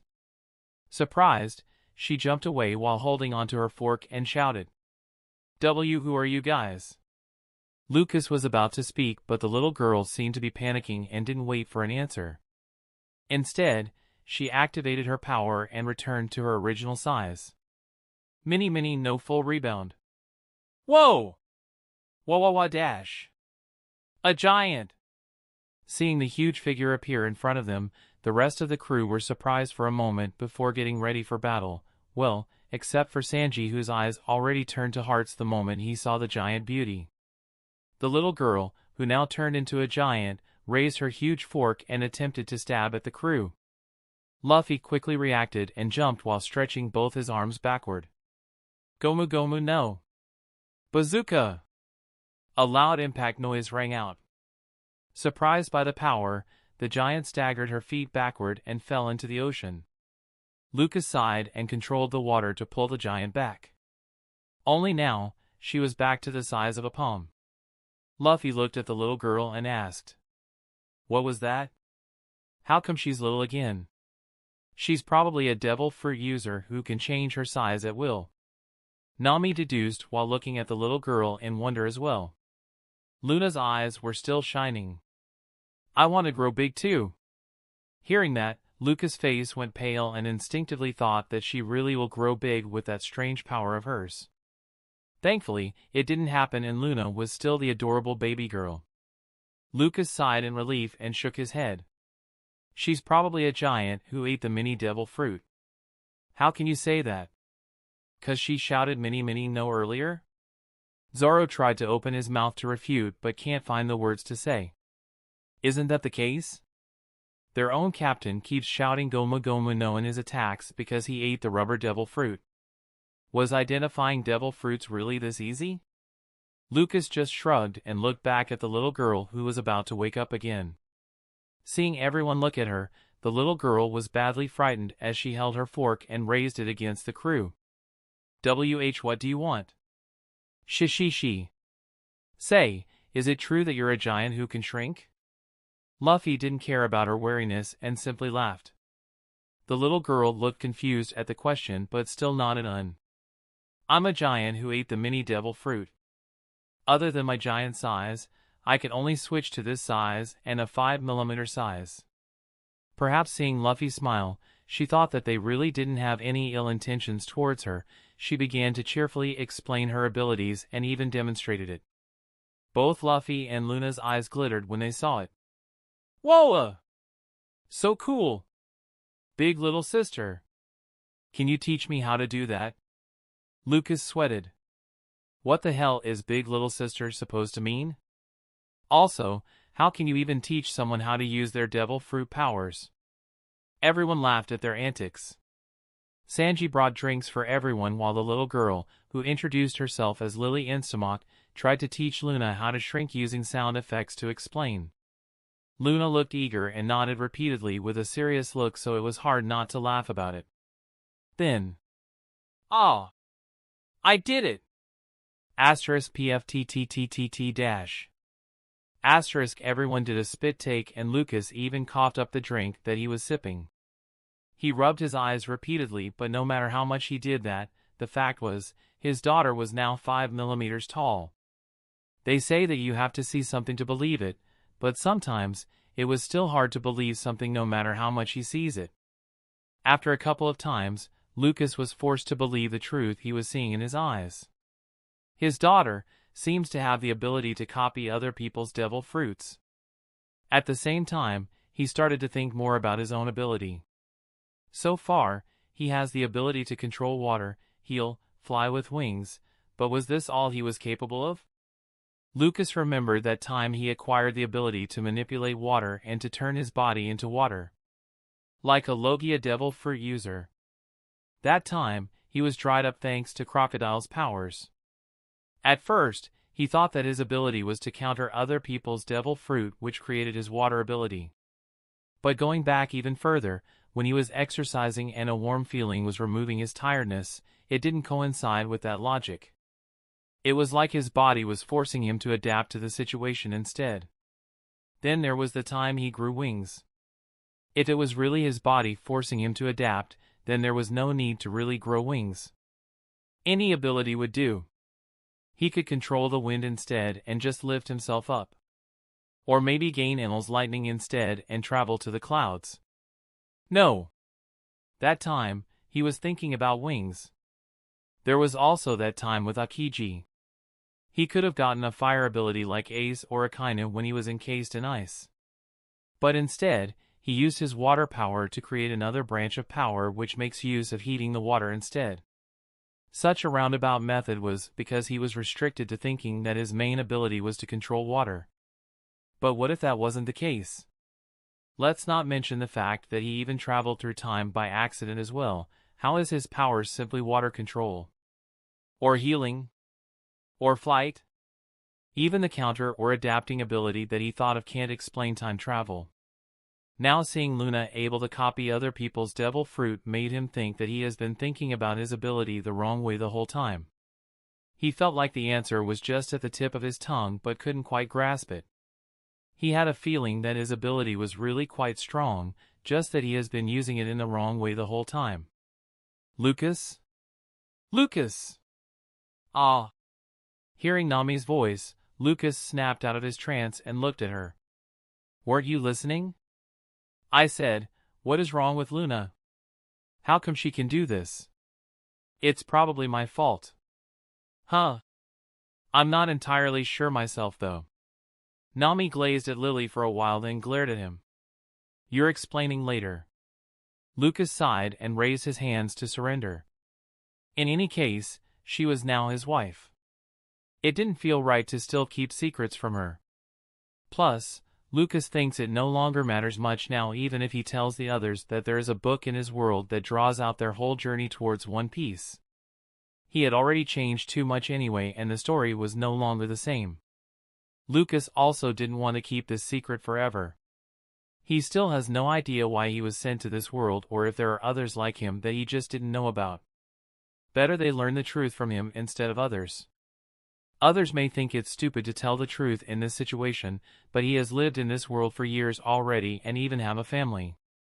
To others, Luffy and the others may be just some characters in a fictional story that they are currently reading. But to Lucas, they were real people. None of them felt different from normal people. Their words and feelings didn't feel like a simple script to him anymore. They were real. Unknowingly, Lucas himself has already even considered himself as a person of this world. The only reminder he has that he is not from this world was his phone. The thought of him wanting to return was also not that much to him anymore. At best, he simply wanted to let his parents know that he is doing well and has a family now. If he can't return, then that is also fine. Time passed. After dinner, Lily was fast asleep beside a mountain of plates. The dishes were so good that she fell asleep and started dreaming about food. The rest of the crew gathered on the deck and waited for Lucas to explain. Lucas looked at everyone and sighed. Well, I suppose I should start explaining where I am from to our new members. Lucas carried Luna in his arms and patted her head while smiling at her. I am not from this world. By that, I didn't simply mean the Grand Line or any other islands outside the Grand Line. I meant, I am from a different reality. Hancock, Kaya, and Kuina looked confused while the others simply nodded. Brook nodded as well, then remembered that he also didn't know about it and was shocked. Lucas wasn't in the mood to care about Brook's jokes at a time like this, so he continued to explain. In that world, I seem to have eaten a strange fruit before being sent to this place. At first, I thought it was some kind of devil fruit, but that shouldn't be the case. For one, I am unaffected with the seawater and sea stones as well. Another reason was because there shouldn't be devil fruits in my world in the first place. Right. How is it even possible for him to eat a devil fruit in his world in the first place? This question has always bugged Lucas, but he has no one to ask and no one can also give him an answer. What was that fruit doing in their refrigerator? No matter how strange the fruit was, Lucas was confident that his parents wouldn't put anything poisonous in the refrigerator, which was why he didn't hesitate much when he ate it. At worst, he could have eaten a bad fruit that would make him go to the toilet a few times. No matter how much of an anime geek he was, he wouldn't really think that the fruit was a devil fruit and would grant him powers. That was just ridiculous. He would maybe joke about it, but it wouldn't be serious. So where did that fruit come from? That day, Lucas can vaguely remember that his parents went on a trip somewhere and haven't returned. So who put that fruit there? Was it God? Is there even a God? Is this God's joke on putting him in the world of One Piece? Maybe God is an otaku and wanted to transmigrate someone in One Piece just to see what happens. All these thoughts were simply ridiculous and didn't have any proof. I don't know what the fruit is, but that is probably why I have these abilities. Unlike devil fruits, it seems that this ability had also passed down to my child. So you're saying, you also have the ability to copy others' powers? Zoro asked with a frown. Lucas shook his head. Maybe. Or maybe not. Honestly, I still don't understand my powers that much. Everyone fell silent at that. After a while, Luffy sighed with a bored tone. What? Is that it? I thought you were gonna say something important. Isn't this important? What's important? In the end, isn't the situation still the same? Lucas laughed bitterly at his frank tone and shook his head. There's another thing I wanted to tell you all. Lucas hesitated for a moment before finally telling the truth. In my world, there is this book we call a manga. It's like a comic strip drawn and written in several volumes. Before I was sent to this world, I was reading a manga called One Piece. Luffy and the others' eyes went wide. Luna didn't really understand what was happening and tilted her head cutely. Lucas smiled and patted her on the head again. In that manga, there is a certain young man wearing a straw hat. He dreamt of becoming the Pirate King and finding One Piece. Along the way, he finds his crew. A pirate hunter with 3 swords. A thief girl who wanted to make a map of the world. A liar sharpshooter who dreamt of becoming a warrior of the sea. A cook who ran away from his family in search of freedom. A reindeer doctor who turned to a human. An archaeologist who was also the last survivor of a certain island. A pervert shipwright cyborg who wanted to create a ship that can circle the world. And a dead musician who longs to see an old friend. Lucas looked at them while thinking about the original story. Perhaps they could already guess what Lucas was meaning to say, but they can't find the words to speak. Right, in my world. Your adventures were all drawn in paper. You were the main characters. Naturally, without me interfering, you would still become the Pirate King and find Undash. Right after Lucas finished that sentence, Luffy shot forward and grabbed him by the collar with an angry look. Lucas fell silent for a moment before continuing. If you're worried that I already know the ending, then don't be. Before the story ended, I was already sent here. I really don't know where Raftel is or how to get there. That's not why I'm angry. Luffy shouted. He started to realize everything that Lucas did in the past, and it all started to make sense. Luffy glared at Lucas and shouted. Don't be ridiculous. What story? I don't care about any of that. I know I'm going to be the Pirate King. Nothing has changed that. Why are you speaking as if you don't matter at all? Lucas was taken aback and didn't know how to respond to that. Is that why you kept putting yourself in danger? With Crocodile, Enel, Akiji, every single time. You keep putting your life on the line. Is it because you think that even without you, the story would go on? That you don't matter? Luffy shouted angrily while glaring at Lucas. Hearing what he said, the others also started to notice this fact and looked at Lucas. Nami and Robin were especially saddened. Lucas didn't know what to say. Maybe a part of him indeed thought that way. He wasn't anyone important in the story. Luffy would still become a Pirate King. After all, he's the main character. Nami and the others would also be safe as they had gotten stronger. Lucas looked back to Luna in his arms, who was looking at him with a worried gaze. He smiled at her warmly to reassure her. Maybe I did think that way in the past, but after having Luna, I can't afford to let myself die anymore. He looked back at Luffy and grinned. Luffy, I'll let you know now. My first priority is Luna. Then Nami and Robin. Then myself. I don't have time to keep protecting you anymore. Who needs your protection? I'm the captain. Luffy snorted and removed his hand from Lucas' collar. Lucas just laughed and shook his head. Then, Nami and Robin came and gave him a slap on both cheeks. I probably deserve that. Damn right you do. I don't care about some story in your world. We have our own story. When you get back, make sure to kick the author between his legs. Better yet, lock him up in a dark damp cell and force him to stop writing. Lucas sweated when he heard that. Oda, I'm sorry. Chapter 87, Z's Ambition. Still, it's a unique feeling to know that our lives are already written in your world. How much has changed exactly? Are there any dangers that we should know about? Robin! You can't ask that. How will it be fun to adventure if we know what's going to happen? Luffy stopped Robin from asking more. To him, he didn't care if their lives were written in another world. His life is his life. He's the one in control. If there's going to be dangers in the future, he will deal with it himself. Lucas knew what he was thinking and laughed.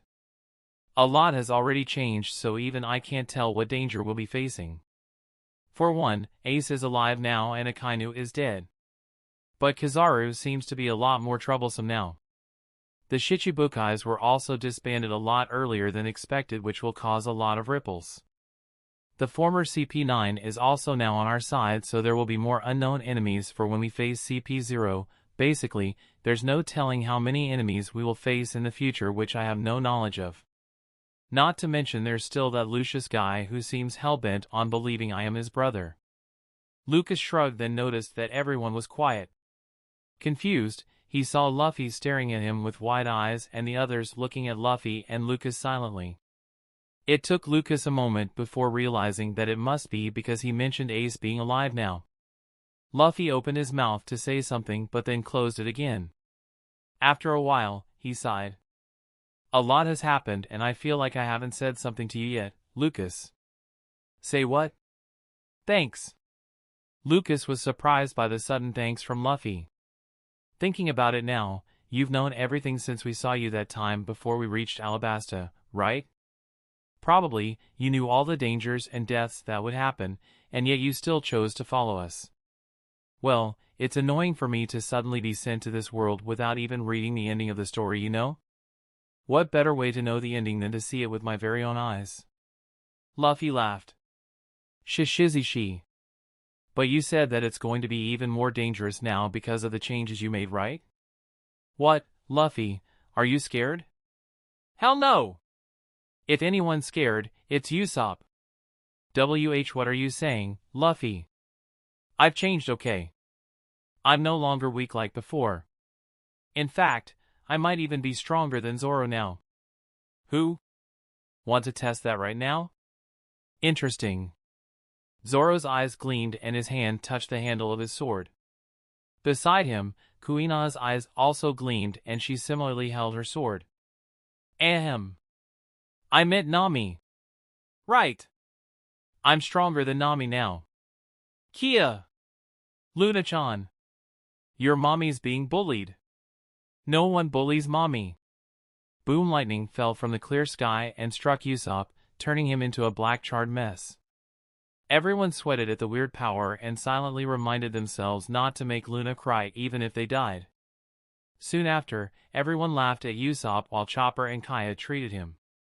After some time, Lily, the lowly giant, finally woke up again. Ah! That was some good food. Huh? Did something happen? Nothing. Right, you haven't explained how you got here. Lucas remembered her and asked. He already knew why she's here and regarding her objective, but he still wanted to ask in case there's anything different now. Well, I was waiting for someone while inside a bottle floating in the sea when you all showed up. Then, who knew you guys would suddenly fly to the sky? I was so scared I didn't leave the ship. Then, when you guys returned to the sea, a weird water ball suddenly covered me and, well, you know the rest. Ah, so she saw the floating island too. It was a good thing she didn't stay there or it would be even more troublesome. Who are you waiting for? My dad. Ah. I don't have time to be messing around here. Lily started panicking and caused her head to be bigger than her body. Kinda like a chibi. Luna seemed to be amused by her appearance and copied it. She looked weird, so Lucas scolded her from doing it. Calm down!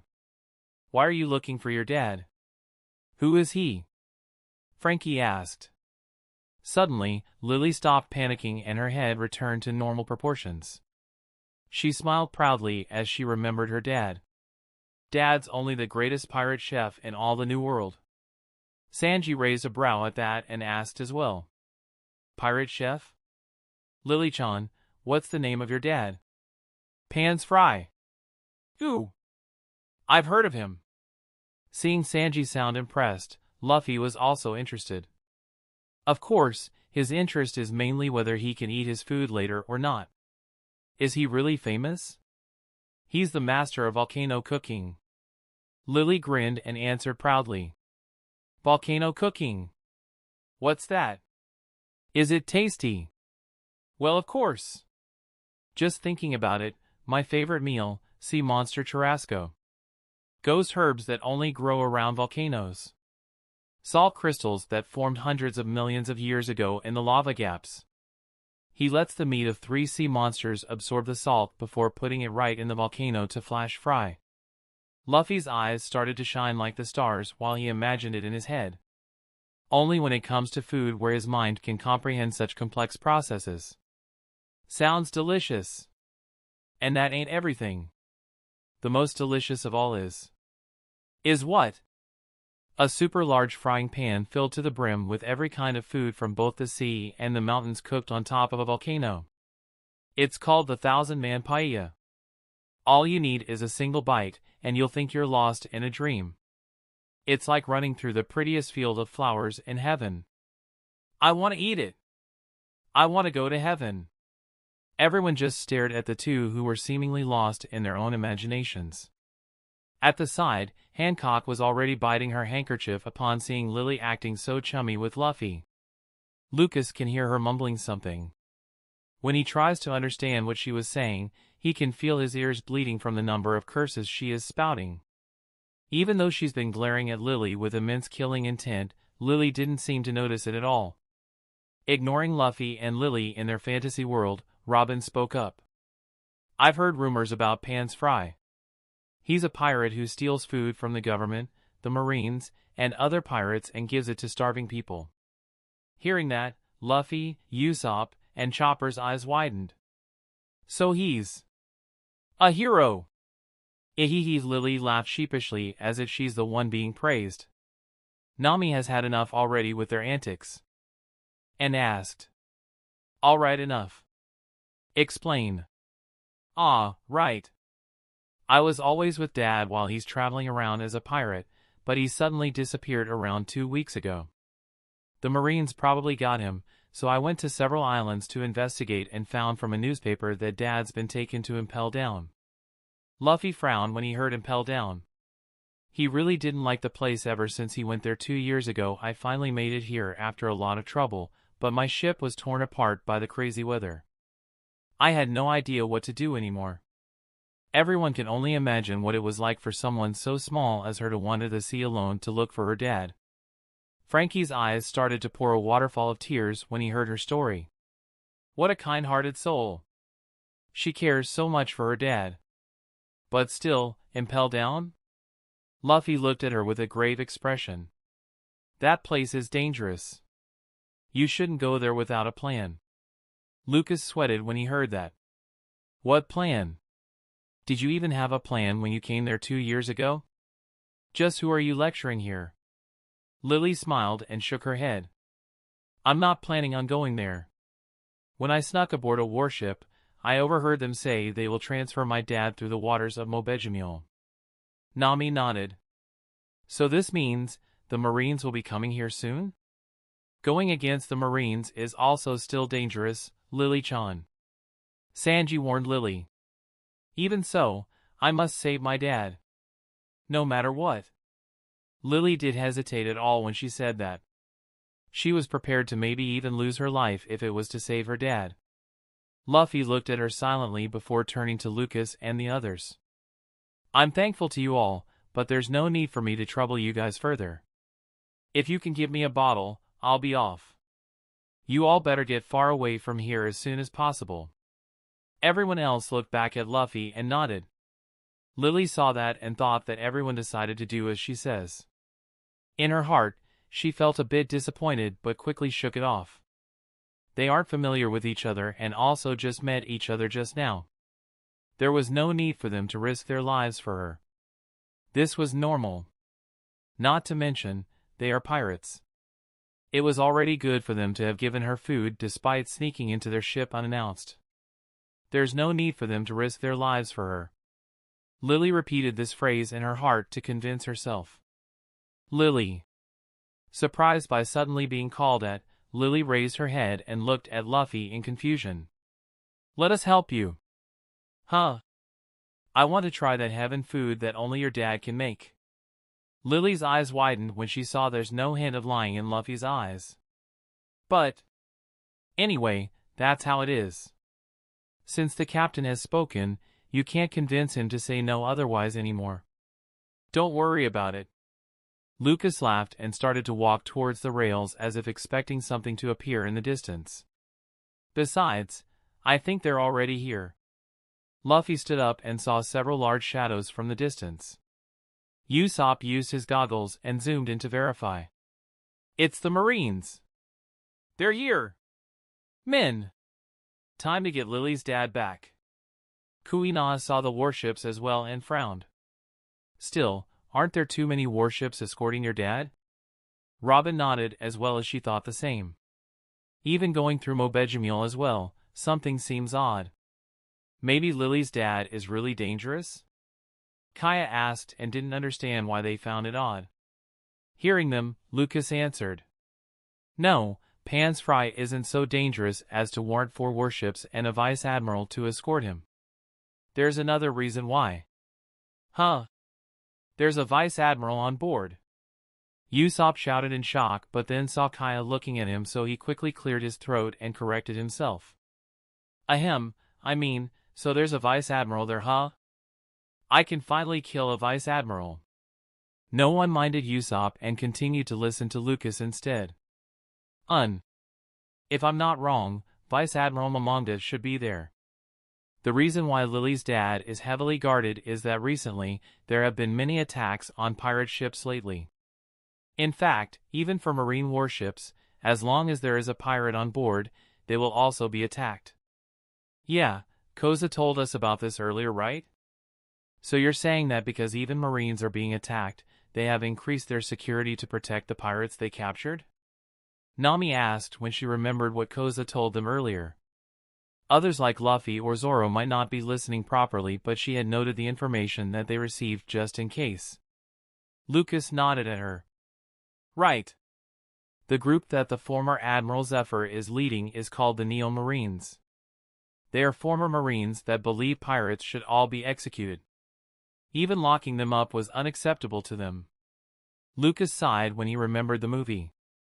Is this also part of the story that you know? I hope they wouldn't show this time, but if the Neo Marines are making this much noise now, probably Zephyr's ambition is close at hand. Ambition? Luffy asked. Lucas nodded with a grave expression. Yeah. He's planning to destroy the entire New World. Chapter 88, Giant Luffy. Destroy the entire New World. Is that even possible? The rest of the crew were unable to believe such a thing. The New World stretches half of the world. To say that someone wants to destroy it, how can that be? Lucas nodded with a grim expression and continued to explain. In the New World, there are 3 islands called endpoints. These are islands that seal a huge subterranean amount of magma. Once these endpoints are destroyed, the seal will be released and along with it, release enough magma to wash over the entire world in molten rocks and the people in it. Everyone paled as they heard that. Nami asked frantically. Download app, isn't it just a legend? The world government and Marines hid its existence to everyone else. Most likely, only people like Sengoku, Garp, and Zephyr knew about it. Akiji will probably know about it soon as well as the new fleet admiral. Lucas shook his head and sighed. Zephyr has grown mad from his ambition of wanting to end the age of pirates. Only, just how many innocent lives will die from this ambition of his? At the side, Luffy gritted his teeth and clenched his fist. I won't let him. He glared at the horizon, seemingly trying to glare at Zephyr, whose location was still unknown. I won't let him destroy the New World. Lucas smiled wryly and shrugged. I knew you won't. Anyway, that comes later. Right now, we still need to save Lily's dad. Humph. If those Neo Marine guys show up, I'll kick their asses. Kick their asses. Lucas was surprised to hear a cute voice echo Luffy and turned to look. He saw Luna pumping her fist while copying Luffy. Suddenly, a vein popped in his and Nami's forehead as 2 fists clad in hockey came crashing down on Luffy's head. Stop teaching Luna strange words. Ah! Everyone laughed for a while before finally getting to the serious part as they planned how to rescue Lily's dad. A few minutes later, everyone decided that having a plan is useless with Luffy around, so might as well launch an attack head-on. Nami held her forehead as if it hurt from Luffy's stupidity while Lucas just tried to console her. "Well then, let's start." Luffy laughed and jumped off the ship. Lucas wore his Shark Knight outfit and jumped to the waters as well. As soon as he did, he unleashed his move. Freeze! Second-degree frostbite. Lucas shot straight towards the marine warships underwater while freezing the water above him to create a path for Luffy and the others to run. Beside them, Nami rode the Channel 1 Shiromakubo while Robin clung to her behind. Brook was also running on the water on the other side while laughing. The only ones left on the ship were Chopper, Frankie, and Kaya, who were watching over Luna and the ship. The Marines at the distance started to notice them and fired their cannons. "That's Straw Hat Luffy. Fire! Fire at them!" Vice Admiral Mamondes saw the ice they were using as a platform and frowned. "What is this, ice? Who else other than Akiji can generate ice like this?" While he was thinking about this, Luffy and the rest started to deflect all the cannons fired at them. Soon, they were already near the warships. Lucas started to spread the ice wider to provide everyone with a good enough foothold while fighting. Once that was done, he emerged from the water and landed on the ice he made. Momonga and the other Marines were shocked to see his appearance. "How, no, why, is this man here? Is that Shark Knight? The man who once stood side by side with the Pirate King himself. Why is such a legendary character appearing here?" Momonga gritted his teeth and jumped from the ship, landing in front of Lucas. "Shark Knight, what is the meaning of this?" "Who, what do you mean? For you to side with Straw Hat Luffy, does this mean you want him to replace Roger?" Lucas laughed. "Ha ha ha, stop guessing. My relationship with the Straw Hats isn't as simple as you think." Lucas said no more and generated a waterside clad in hockey, turning it jet black. Momonga gritted his teeth and met the attack with his sword as well. The instant they made contact, Momonga was pushed back by a few meters. "GH-. Hee hee, don't bother fighting. We only came to get Pan's Fry." Momonga frowned. What was so special about this Pan's Fry? Why is even Shark Knight taking action? Is he thinking of recruiting him? Is he saving him to get in touch with the Island of the Giants and gaining their favor? If the Straw Hats were to gain the forces of the Giants? All sorts of wild suspicions appeared in his mind. If Lucas can hear what he was thinking, he would probably be torn between laughing and crying. "Bro, don't read too much into this, not everything has a conspiracy." Meanwhile, Zoro and Kuina had already cut off the chains on Pan's Fry. Everyone else was fending off the other Marines from getting close. Suddenly, torpedoes started to shoot from underwater. Since Lucas had already warned them about it, Luffy was able to react immediately and blocked the torpedoes from attacking Pan's Fry. "They're here!" Sure enough, another figure shot out from underwater as he spun and attempted to attach a warship. Luffy's arm expanded and turned black. "Gomu Gomu no! Elephant gun!" The person who appeared was surprised to see someone intercept him. He was blown away from the impact but was still able to land properly on the ice platform. He wiped off the blood on his mouth and glared at Luffy. You're Straw Hat Luffy." "Humph. That's right. I'm gonna be the Pirate King. I won't let you destroy the New World." The man who appeared was someone from the long-arm race who had 2 elbow joints on their arms. Momonga's eyes widened when he saw him appear as well. "Shuzo!" Shuzo acted as if he didn't hear Momonga as he continued to glare at Luffy. How did you know about our plan?" "Doesn't matter how, I am going to put an end to it no matter what." Sensetsu Lariat. Gomu Gomu no. Red Hawk. Boom, the two collided and created a shockwave that pushed everyone back. Momonga looked pissed when he saw the two fighting while ignoring him. "Did you really think I will let you all do whatever you like here?" Don't underestimate us Marines. Momonga no longer cared about Lucas and attacked Luffy and Shuzo instead, but before he could reach them, Zoro had already intercepted him. Roronoa Zoro! Heh, can't let you get in the way of our captain's fight. Zoro was about to keep attacking when he was suddenly kicked away by Kuina. Oi!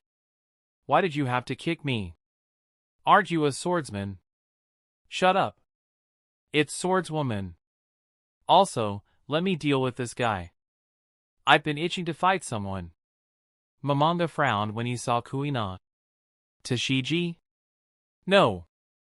Who are you? Me? I am Roronoa Kuina. PFT-. Zoro, who was about to bicker with her again, froze and tripped when he heard that. Sanji also heard it and the fire of jealousy started to burn in his heart. Mosshead, you bastard. How dare you get a girl before me? At the side, as if shocked with Kuina's revelation, Hancock started to squirm. What do I do? Should I call myself Monkey D. Hancock now as well? Kya. Why did she have to include the D as well? Well, calling herself Monkey Hancock isn't really a good thing either. Watching over the weird situation in front of him, Lucas lost all motivation to keep attacking and simply sighed and continued to watch. Anyway, they are plenty strong enough. Shuzo or Momonga won't be able to defeat them. Nami, Robin, Usopp, and Brook approached him. Lucas, we're gonna go back to the ship. Those guys can handle this on their own. Fufu, they're quite a handful, aren't they?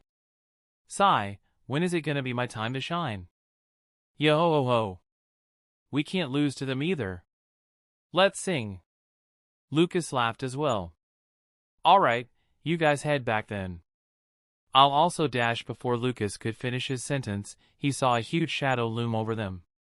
Turning around, he saw Luffy in giant size with horns. Everyone's jaws dropped when they saw him as well. Did Lily go inside him then return to normal size? Probably. Sigh, that Luffy, he probably just wanted to experience being a giant. Lucas was truly speechless with how this world works. Even if Luffy is made of rubber, if Lily enlarged herself while in Luffy's stomach, won't his stomach be the only thing that should turn big?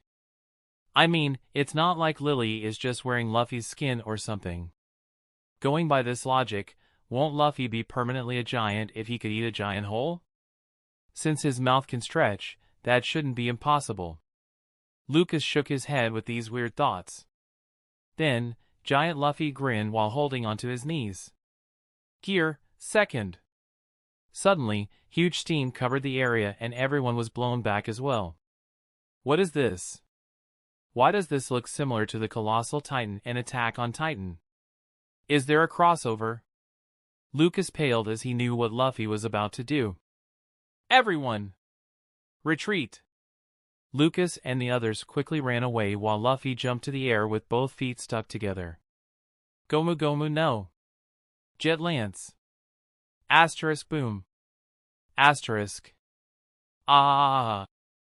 Sorry about that. I just thought being a giant is a lot of fun. A few minutes after the battle, they had managed to save Lily's dad and retreated while leaving chaos behind them. Because Luffy's power was too big, the ice platform naturally collapsed and they both sank to the sea.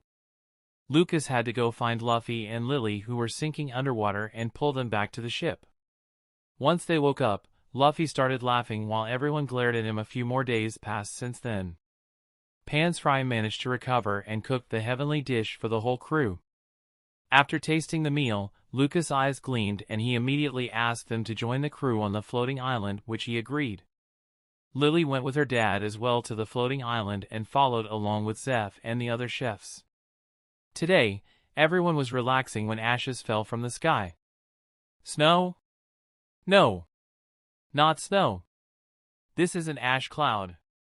A volcano must have erupted from somewhere. Nami frowned and looked at her log pose. For some reason, one of the arrows which were stable earlier was now shaking like crazy. Even more than the one they were originally heading towards. A foreboding sense of danger rose from within her. She felt a presence beside her and sure enough, Luffy's head was staring at the log pose with a stupid grin. Hee hee, that island looks like fun. Luffy! Stop joking! Who knows how dangerous that place is? Usopp paled when he heard Luffy's tone and quickly tried to dissuade him. Alas, it didn't work.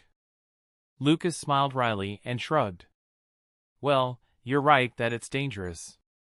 If I'm not mistaken, the island where that arrow is pointed is one of the endpoints I mentioned earlier. For it to shake like that means that Zephyr has already destroyed it. Everyone tensed up and looked back at Luffy. Luffy grinned and pointed to the horizon. Everyone! I've decided on our course. We'll go to that endpoint and kick Zephyr's ass. Everyone looked at each other and shrugged. Since the captain has decided, what else can they say? However, Lucas seemed to have other things in mind. More than Zephyr, Lucas was worried about Momonosuke. If things had remained the same or at least similar, then Momonosuke may be in danger in Punk Hazard. Lucas wasn't sure about the timeline of the original manga and the movies. He can't expect the scenes to play out in Punk Hazard right after the Zephyr's arc. Since this was the case, Luffy, I believe you all can take care of Zephyr and his crew on your own. Right now, I am worried about someone in Punk Hazard. Someone? Lucas nodded. He's a kid of someone I know from when I traveled back in time. I owe his mother a lot. I'm worried that he's in danger on the next island right now, so I want to go ahead first while you all deal with Zephyr. Luffy went silent while Nami and Robin looked at Lucas worriedly. You're leaving again? How about I come with as well? Lucas shook his head. No need. You guys deal with Zephyr. But I'll take Luna with me. Don't worry, it isn't really dangerous. It's more dangerous to let her stay here while you guys fight Zephyr. While saying so, Lucas smiled and picked up Luna before looking back at Luffy. After a while, Luffy grinned and nodded. All right. Since this is important to you, I won't stop you. As for that Zephyr guy, we'll deal with him. Hee hee, I'll count on you guys then. With that, Lucas went down and found Going Merry in Channel 2 or Sunny's Soldier Dock system. Looking at the familiar ship, Lucas let out a smile again as he was filled with nostalgia. Merry, it's been a while, time to set sail once again. Chapter 89, Walk Beside Me. The new world is quite different from the first half of the Grand Line. After leaving Fishman Island, there are 3 islands the log pose would point towards. These islands are Risky Red Island, Raijin Island, and Nestoria Island. The needle shaking the most would be pointing at Raijin Island where lightning strikes all day long. Lucas had forgotten about this island and only remembered that after Fishman Island was the Punk Hazard arc. He thought that the needle shaking the most would definitely be Punk Hazard. But Lucas looked at the log pose in his hand, then to the island at the distance. The island was quite peculiar as lightning keeps raining down on it. Where the hell are we? Lucas didn't actually have any navigation sense. He mostly just controlled the water beneath them to sail towards where the needle was pointing. As for whatever disaster weather that struck, Luna slapped them all away. At this moment, Lucas felt like Zoro who didn't know where left and right was. He scratched his head and looked back at the log pose. How am I supposed to reach Punk Hazard now? After thinking for a while, Lucas decided to just go to the Lightning Island to ask around. Anyway, if all else fails, he can just ask Koza. HM? Why didn't he just ask Koza then? Wayu! Look, Daddy! The lights are so pretty. Luna, aren't you scared? Nope. Because Daddy will protect me. Lucas smiled at that and rubbed her head dearly. Yep, since his little miss seems like she wants to visit the island, might as well go then. They settled Mary a bit away from the island so it wouldn't be hit by the lightning. After which, Lucas carried Luna and jumped to the sea. He walked leisurely on top of the water while chatting with Luna. It was a surreal scene where a man and a child were chatting and laughing while in the background was an island being struck by thousands of lightning. Lucas had worn a hoodie to lie low and had a mask ready in case he needed to cover his face. He didn't bother to wear his Shark Knight armor as that thing stands out too much. He just wanted information on the island. At a distance, a marine ship was also waiting a few distances away from the island. On board was a man with a scar stretching from his forehead to his right cheek wearing sunglasses and 2 cigars on his mouth. You could also see a few dozen cigars placed on his jacket. Beside him, a woman with glasses and a sword on her waist asked, "Smoker-san, will the Straw Hats really appear here? There's a 1 in 3 chance. Normally, at least." "What do you mean?" Smoker shook his head and sighed.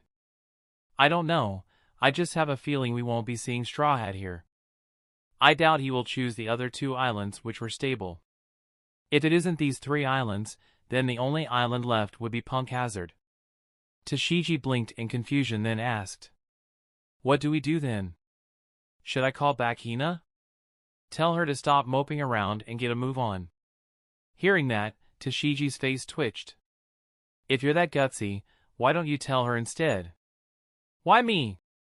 Do you want me to die, Smoker-san?" Tashigi sighed again and tried to use a Denden Mushi to contact Hina but was only met with silence. Smoker saw this as well and waved her off. She must have gotten drunk and fell asleep again. Go fetch her before things escalate again. Tashigi's face went pale as she heard that. She remembered that there was also a time where Hina got drunk and fell asleep. Some pirates tried to take advantage of her but, in the end, they were all killed and even destroyed a quarter of the island with them. Tashigi quickly ordered some men to drop a boat and went in while bringing a few people as well.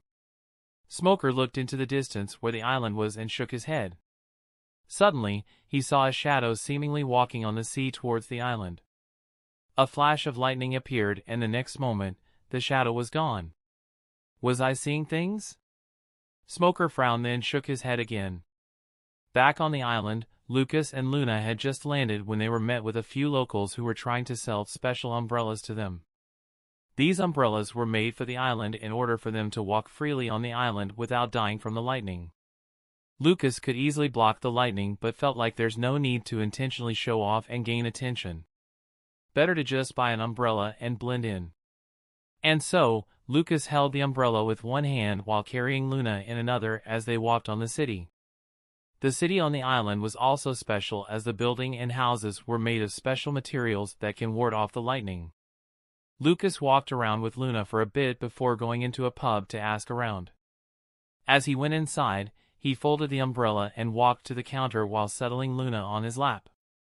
He took a glance at the lady who was drunk unconscious beside him and saw that she had pink hair which reminded him of someone. Then again, it's impossible for that girl to be drunk alone in a pub, so it can't be her. "A beer and an orange juice for my little lady." "Coming right up." The bartender delivered their drinks which Luna happily sipped at. Just as Lucas was about to ask about Punk Hazard, he saw Luna looking at the drunk lady curiously. Then, smack off. "Luna, you can't just go smacking other people." "Eh? But Mommy said it is bad for girls to be sleeping in a bar. Bad people will take her and do bad things." Luna pouted but her hand wasn't stopping and smacking the face of the lady. Lucas sweated. Just what has Nami been teaching their daughter when he was gone? He was about to lecture Luna when the lady woke up and started screaming. "Ah! Who is it? Who's the bastard that keeps hitting Hina?" "Eh?" Hina looked around and only saw the bartender and a guy holding a child beside him. Suddenly, the child pointed at the guy beside her. Lucas was speechless. "Weren't you obviously the one smacking her? Why point me? Where is the trust between people these days? Mommy said, if I do something bad, blame Daddy. That Nami." On a certain ship in another side of the sea, a certain orange-haired girl suddenly sneezed inexplicably. *Chadash. Nami sighed. "Heis, that Lucas really keeps thinking about me." Beside her, Robin could only roll her eyes. "With how you are teaching Luna, who knows how much Lucas is already cursing you right now." Back to Ryujin Island, Hina was just about to flare up from anger when Lucas sighed and raised his head a bit. He smiled at Hina and spoke. Hina, you sure have been drinking too much. Hina's eyes widened when she saw his appearance. Lu Dash. Lucas quickly covered her mouth when she was about to shout his name. Shoo. Others don't know I'm alive yet. I'm sure you have a lot to ask me. How about we take this talk somewhere else? Hina glared at Lucas hatefully but still nodded. Damn Lucas! Stupid Lucas! Pervert Lucas! Do you know how many days Hina has been wishing to meet you again? But you went and smacked Hina awake while even bringing a child. Not even a word for 2 long years. And now you suddenly come and order Hina around. But, it's good that you're alive. Hina's thoughts were a mess before but calmed down after a while. She kept quiet and followed behind Lucas. As they walked, she couldn't help but remember the days where she had used to walk behind him like this before. That time, Lucas had given her a sidelong glance and frowned. Why are you always walking behind me? You look like my servant or something. Just walk here beside me. And now, that same Lucas looked at her with the same sidelong glance and smiled. Why are you walking behind me again? Didn't I say you can walk beside me? Hina smiled as well and quickened her pace to walk beside him. Standing by his side, it felt like everything that was missing to her for 2 years had finally been found. She felt at peace and quietly walked beside him. When they reached the shore, Lucas grabbed her waist with his other arm and sped back to Mary. Hina landed on the deck and looked around. This is the old Straw Hats ship? Where are they? Ah, it's just me and Luna here. The rest are dealing with Zephyr and his Neo Marines. Though Lucas answered her question truthfully, it seems like more questions just appeared. Hina ignored the part of Zephyr and Neo Marines for now and asked. So, who's this girl? Lucas scratched his head embarrassingly. She's my daughter. Dao Dash. Who's the mother then? Hina frowned and glared at Lucas again. Damn Lucas! Stupid Lucas! Pervert Lucas! Hina was missing you for 2 years, but here you are knocking someone up and having a baby. Lucas could guess what Hina was thinking and quickly shook his hands. She was maid, before that incident 2 years ago. I only met her a few weeks ago too. Her mother is also a crew of the Straw Hats. It's Nami. I see, then where the hell have you been? Do you know how much Hina has Dash? Hina gritted her teeth and didn't finish her sentence as she didn't want to admit it first. Still, Lucas could tell what she was already feeling 2 years ago. How can he not tell what she was feeling now? Lucas sighed and explained what happened to him in the time he had disappeared. Once he finished his story, Hina was even more confused. She can tell that Lucas wasn't lying to her, but still, to travel back in time? Suddenly, she remembered something. Did you, by any chance, meet Vice Admiral Tsuru back then as well? Yeah, but why did you suddenly ask? Hina tried to say something but sighed and shook her head. Nothing, anyway. What are you planning on doing now? Well, I was hoping to go to Punk Hazard and see if I can meet the son of an old friend. He might be in trouble there. Then, Hina will come with you. But aren't you still a Marine? Would it be fine if others see you in a pirate ship? Hina quit the Marines long ago. Hina is just tagging along with Smoker and Tashigi right now. They're here? Yeah. Hina nodded, then took out her Denden Mushi. A voice that resembled Kuina spoke through the Denden Mushi. Hina-san. It's good that you're okay. Where are you? Smoker-san asked me to pick you up. He said that we're moving to Punk Hazard next. Hearing that, Lucas raised a brow. Smoker and Tashigi are still heading to Punk Hazard? But Luffy and the rest aren't there. Hina frowned as well. She didn't want to have these guys tag along on her date, on her time together with Lucas. It was bad that his daughter is already here. If Smoker and Tashigi join in, it will get annoying. Then, she remembered what Lucas had told her before. No need. I just got intel that the Straw Hats are attempting to go after Zephyr-sensei and his Neo Marines. You should go back to the headquarters to report. Ah. Is that true? Alright. I'll tell Smoker-san. Then, how about you? Hina is not going. Hina found a guy. We're going on a date now. Don't disturb. Bye. Hina no longer paid her any attention and tossed the Denden Mushi to the side after ending the call. Lucas was speechless once again. Beside him, Luna was looking up at him with sparkling eyes. Daddy! Am I going to have another mommy? Without waiting for him, Hina had already picked up Luna and started to dote on her too. Your name is Luna, right? Why don't we take a bath together and leave this guy alone? Okay, Lucas watched as the two disappeared to the bath and sighed. Whatever then. Let's just deal with it when the time comes. Chapter 90, Punk Hazard. In the marine ship, Tashigi looked back at the Denden Mushi and was confused. Date? Hina-san, found a guy? What happened on that island? While she was still confused, Smoker approached her and saw the expression on her face. What happened? It's like this. Hina-san said she received intel that the Straw Hats are attempting to go after Zephyr-sensei and his Neo Marines. Zephyr-sensei? Smoker frowned. Like Hina, he was also one of the Marines who were trained by Zephyr in the past. He had also received word that he is now up to something big and even created a faction called the Neo Marines. Apparently, this group would stop at nothing to kill every last pirate. It was an extremist group of sorts. But what does the Straw Hats want with him? Nevertheless, this was valuable info, so Smoker nodded. All right. We'll head back to the headquarters then. Tell Hina to hurry up and get back. We have work to do. Seeing Tashigi hesitate, Smoker frowned and asked. What?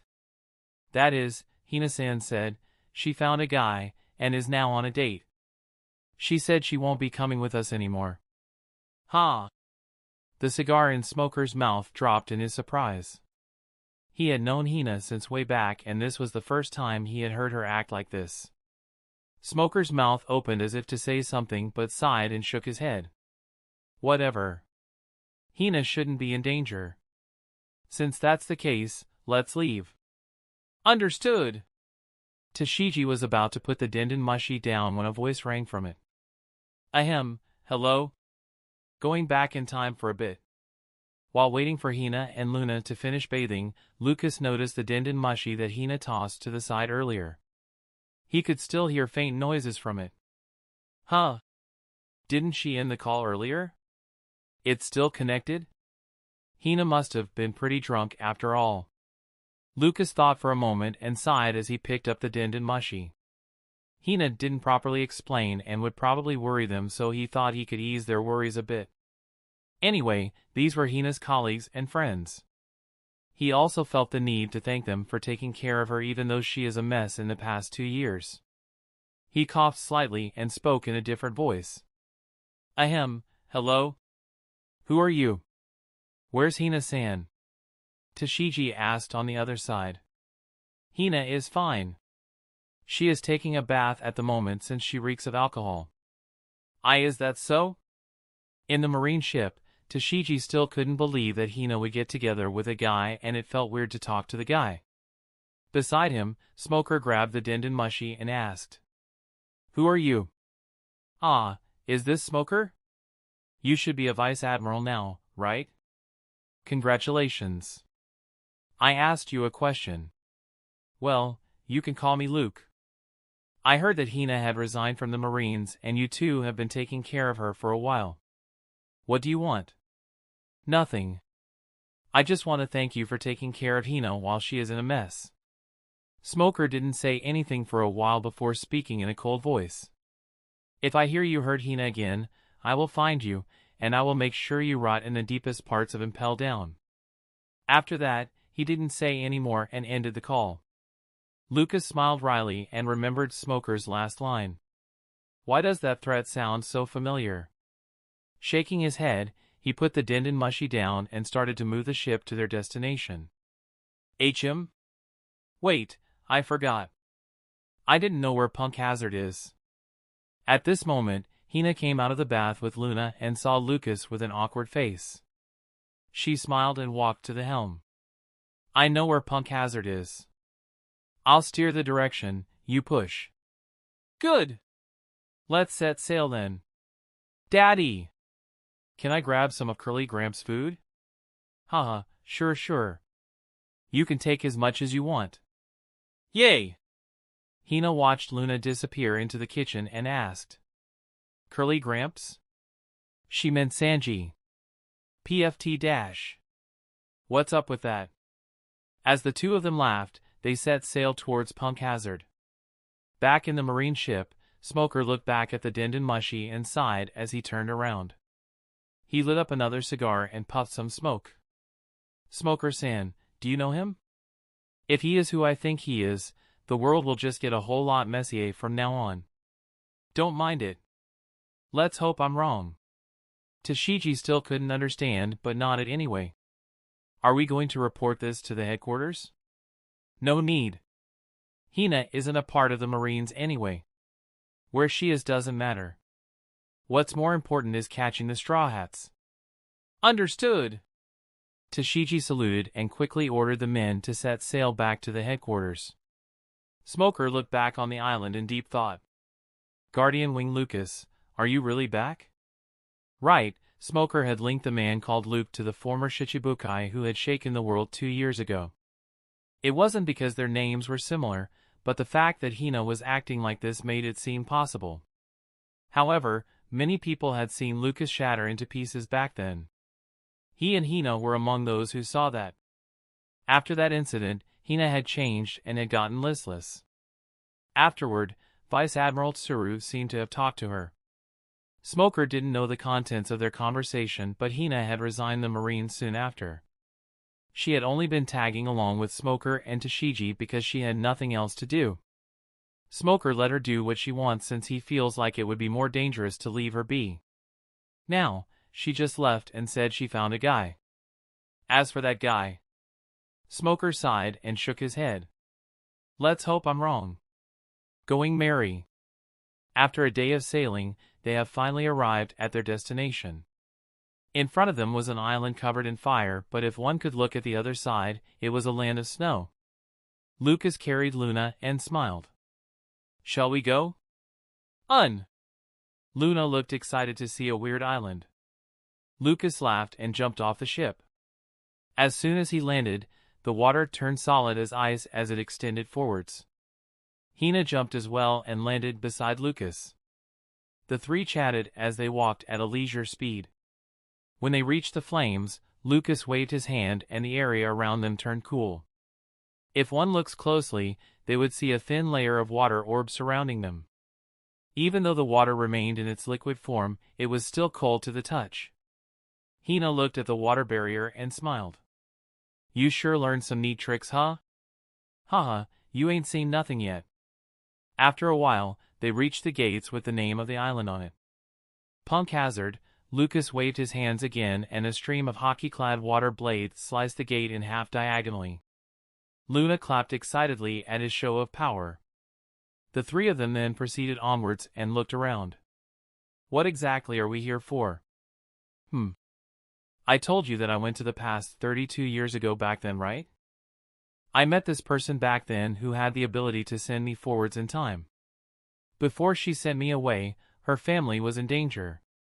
If I'm right, she should have sent her son and retainers to the future as well. Something like that happened? Then, you think that they are here? Probably. As they were talking, a loud thud could be heard from behind them. Turning around, Hina's face went pale while Luna's eyes started to sparkle. Lucas, however, just looked at it with disinterested eyes. The creature in front of them was none other than a dragon. Dragons in this world are only thought to be a mythical creature, yet here is one standing before them at this moment. Well, to Lucas though, this isn't the first time he has seen a dragon. Kaido's dragon form was more impressive than this. He looked at Luna's sparkling eyes and smiled. Do you want to keep him as a pet? Can I? Please. Please. Please. Please. Please. Haha. Since my little Luna likes it so much, of course you can. Lucas' smiling face showed for a moment while looking at Luna, but as soon as he turned to the dragon, his face turned cold and exerted pressure on the dragon. The Emperor's haki could also be used to tame wild beasts. Even this dragon is not exempted from this as long as the haki was powerful enough. In a second, the dragon was kneeling in front of them and no longer looked intimidating. Suddenly, the dragon spoke.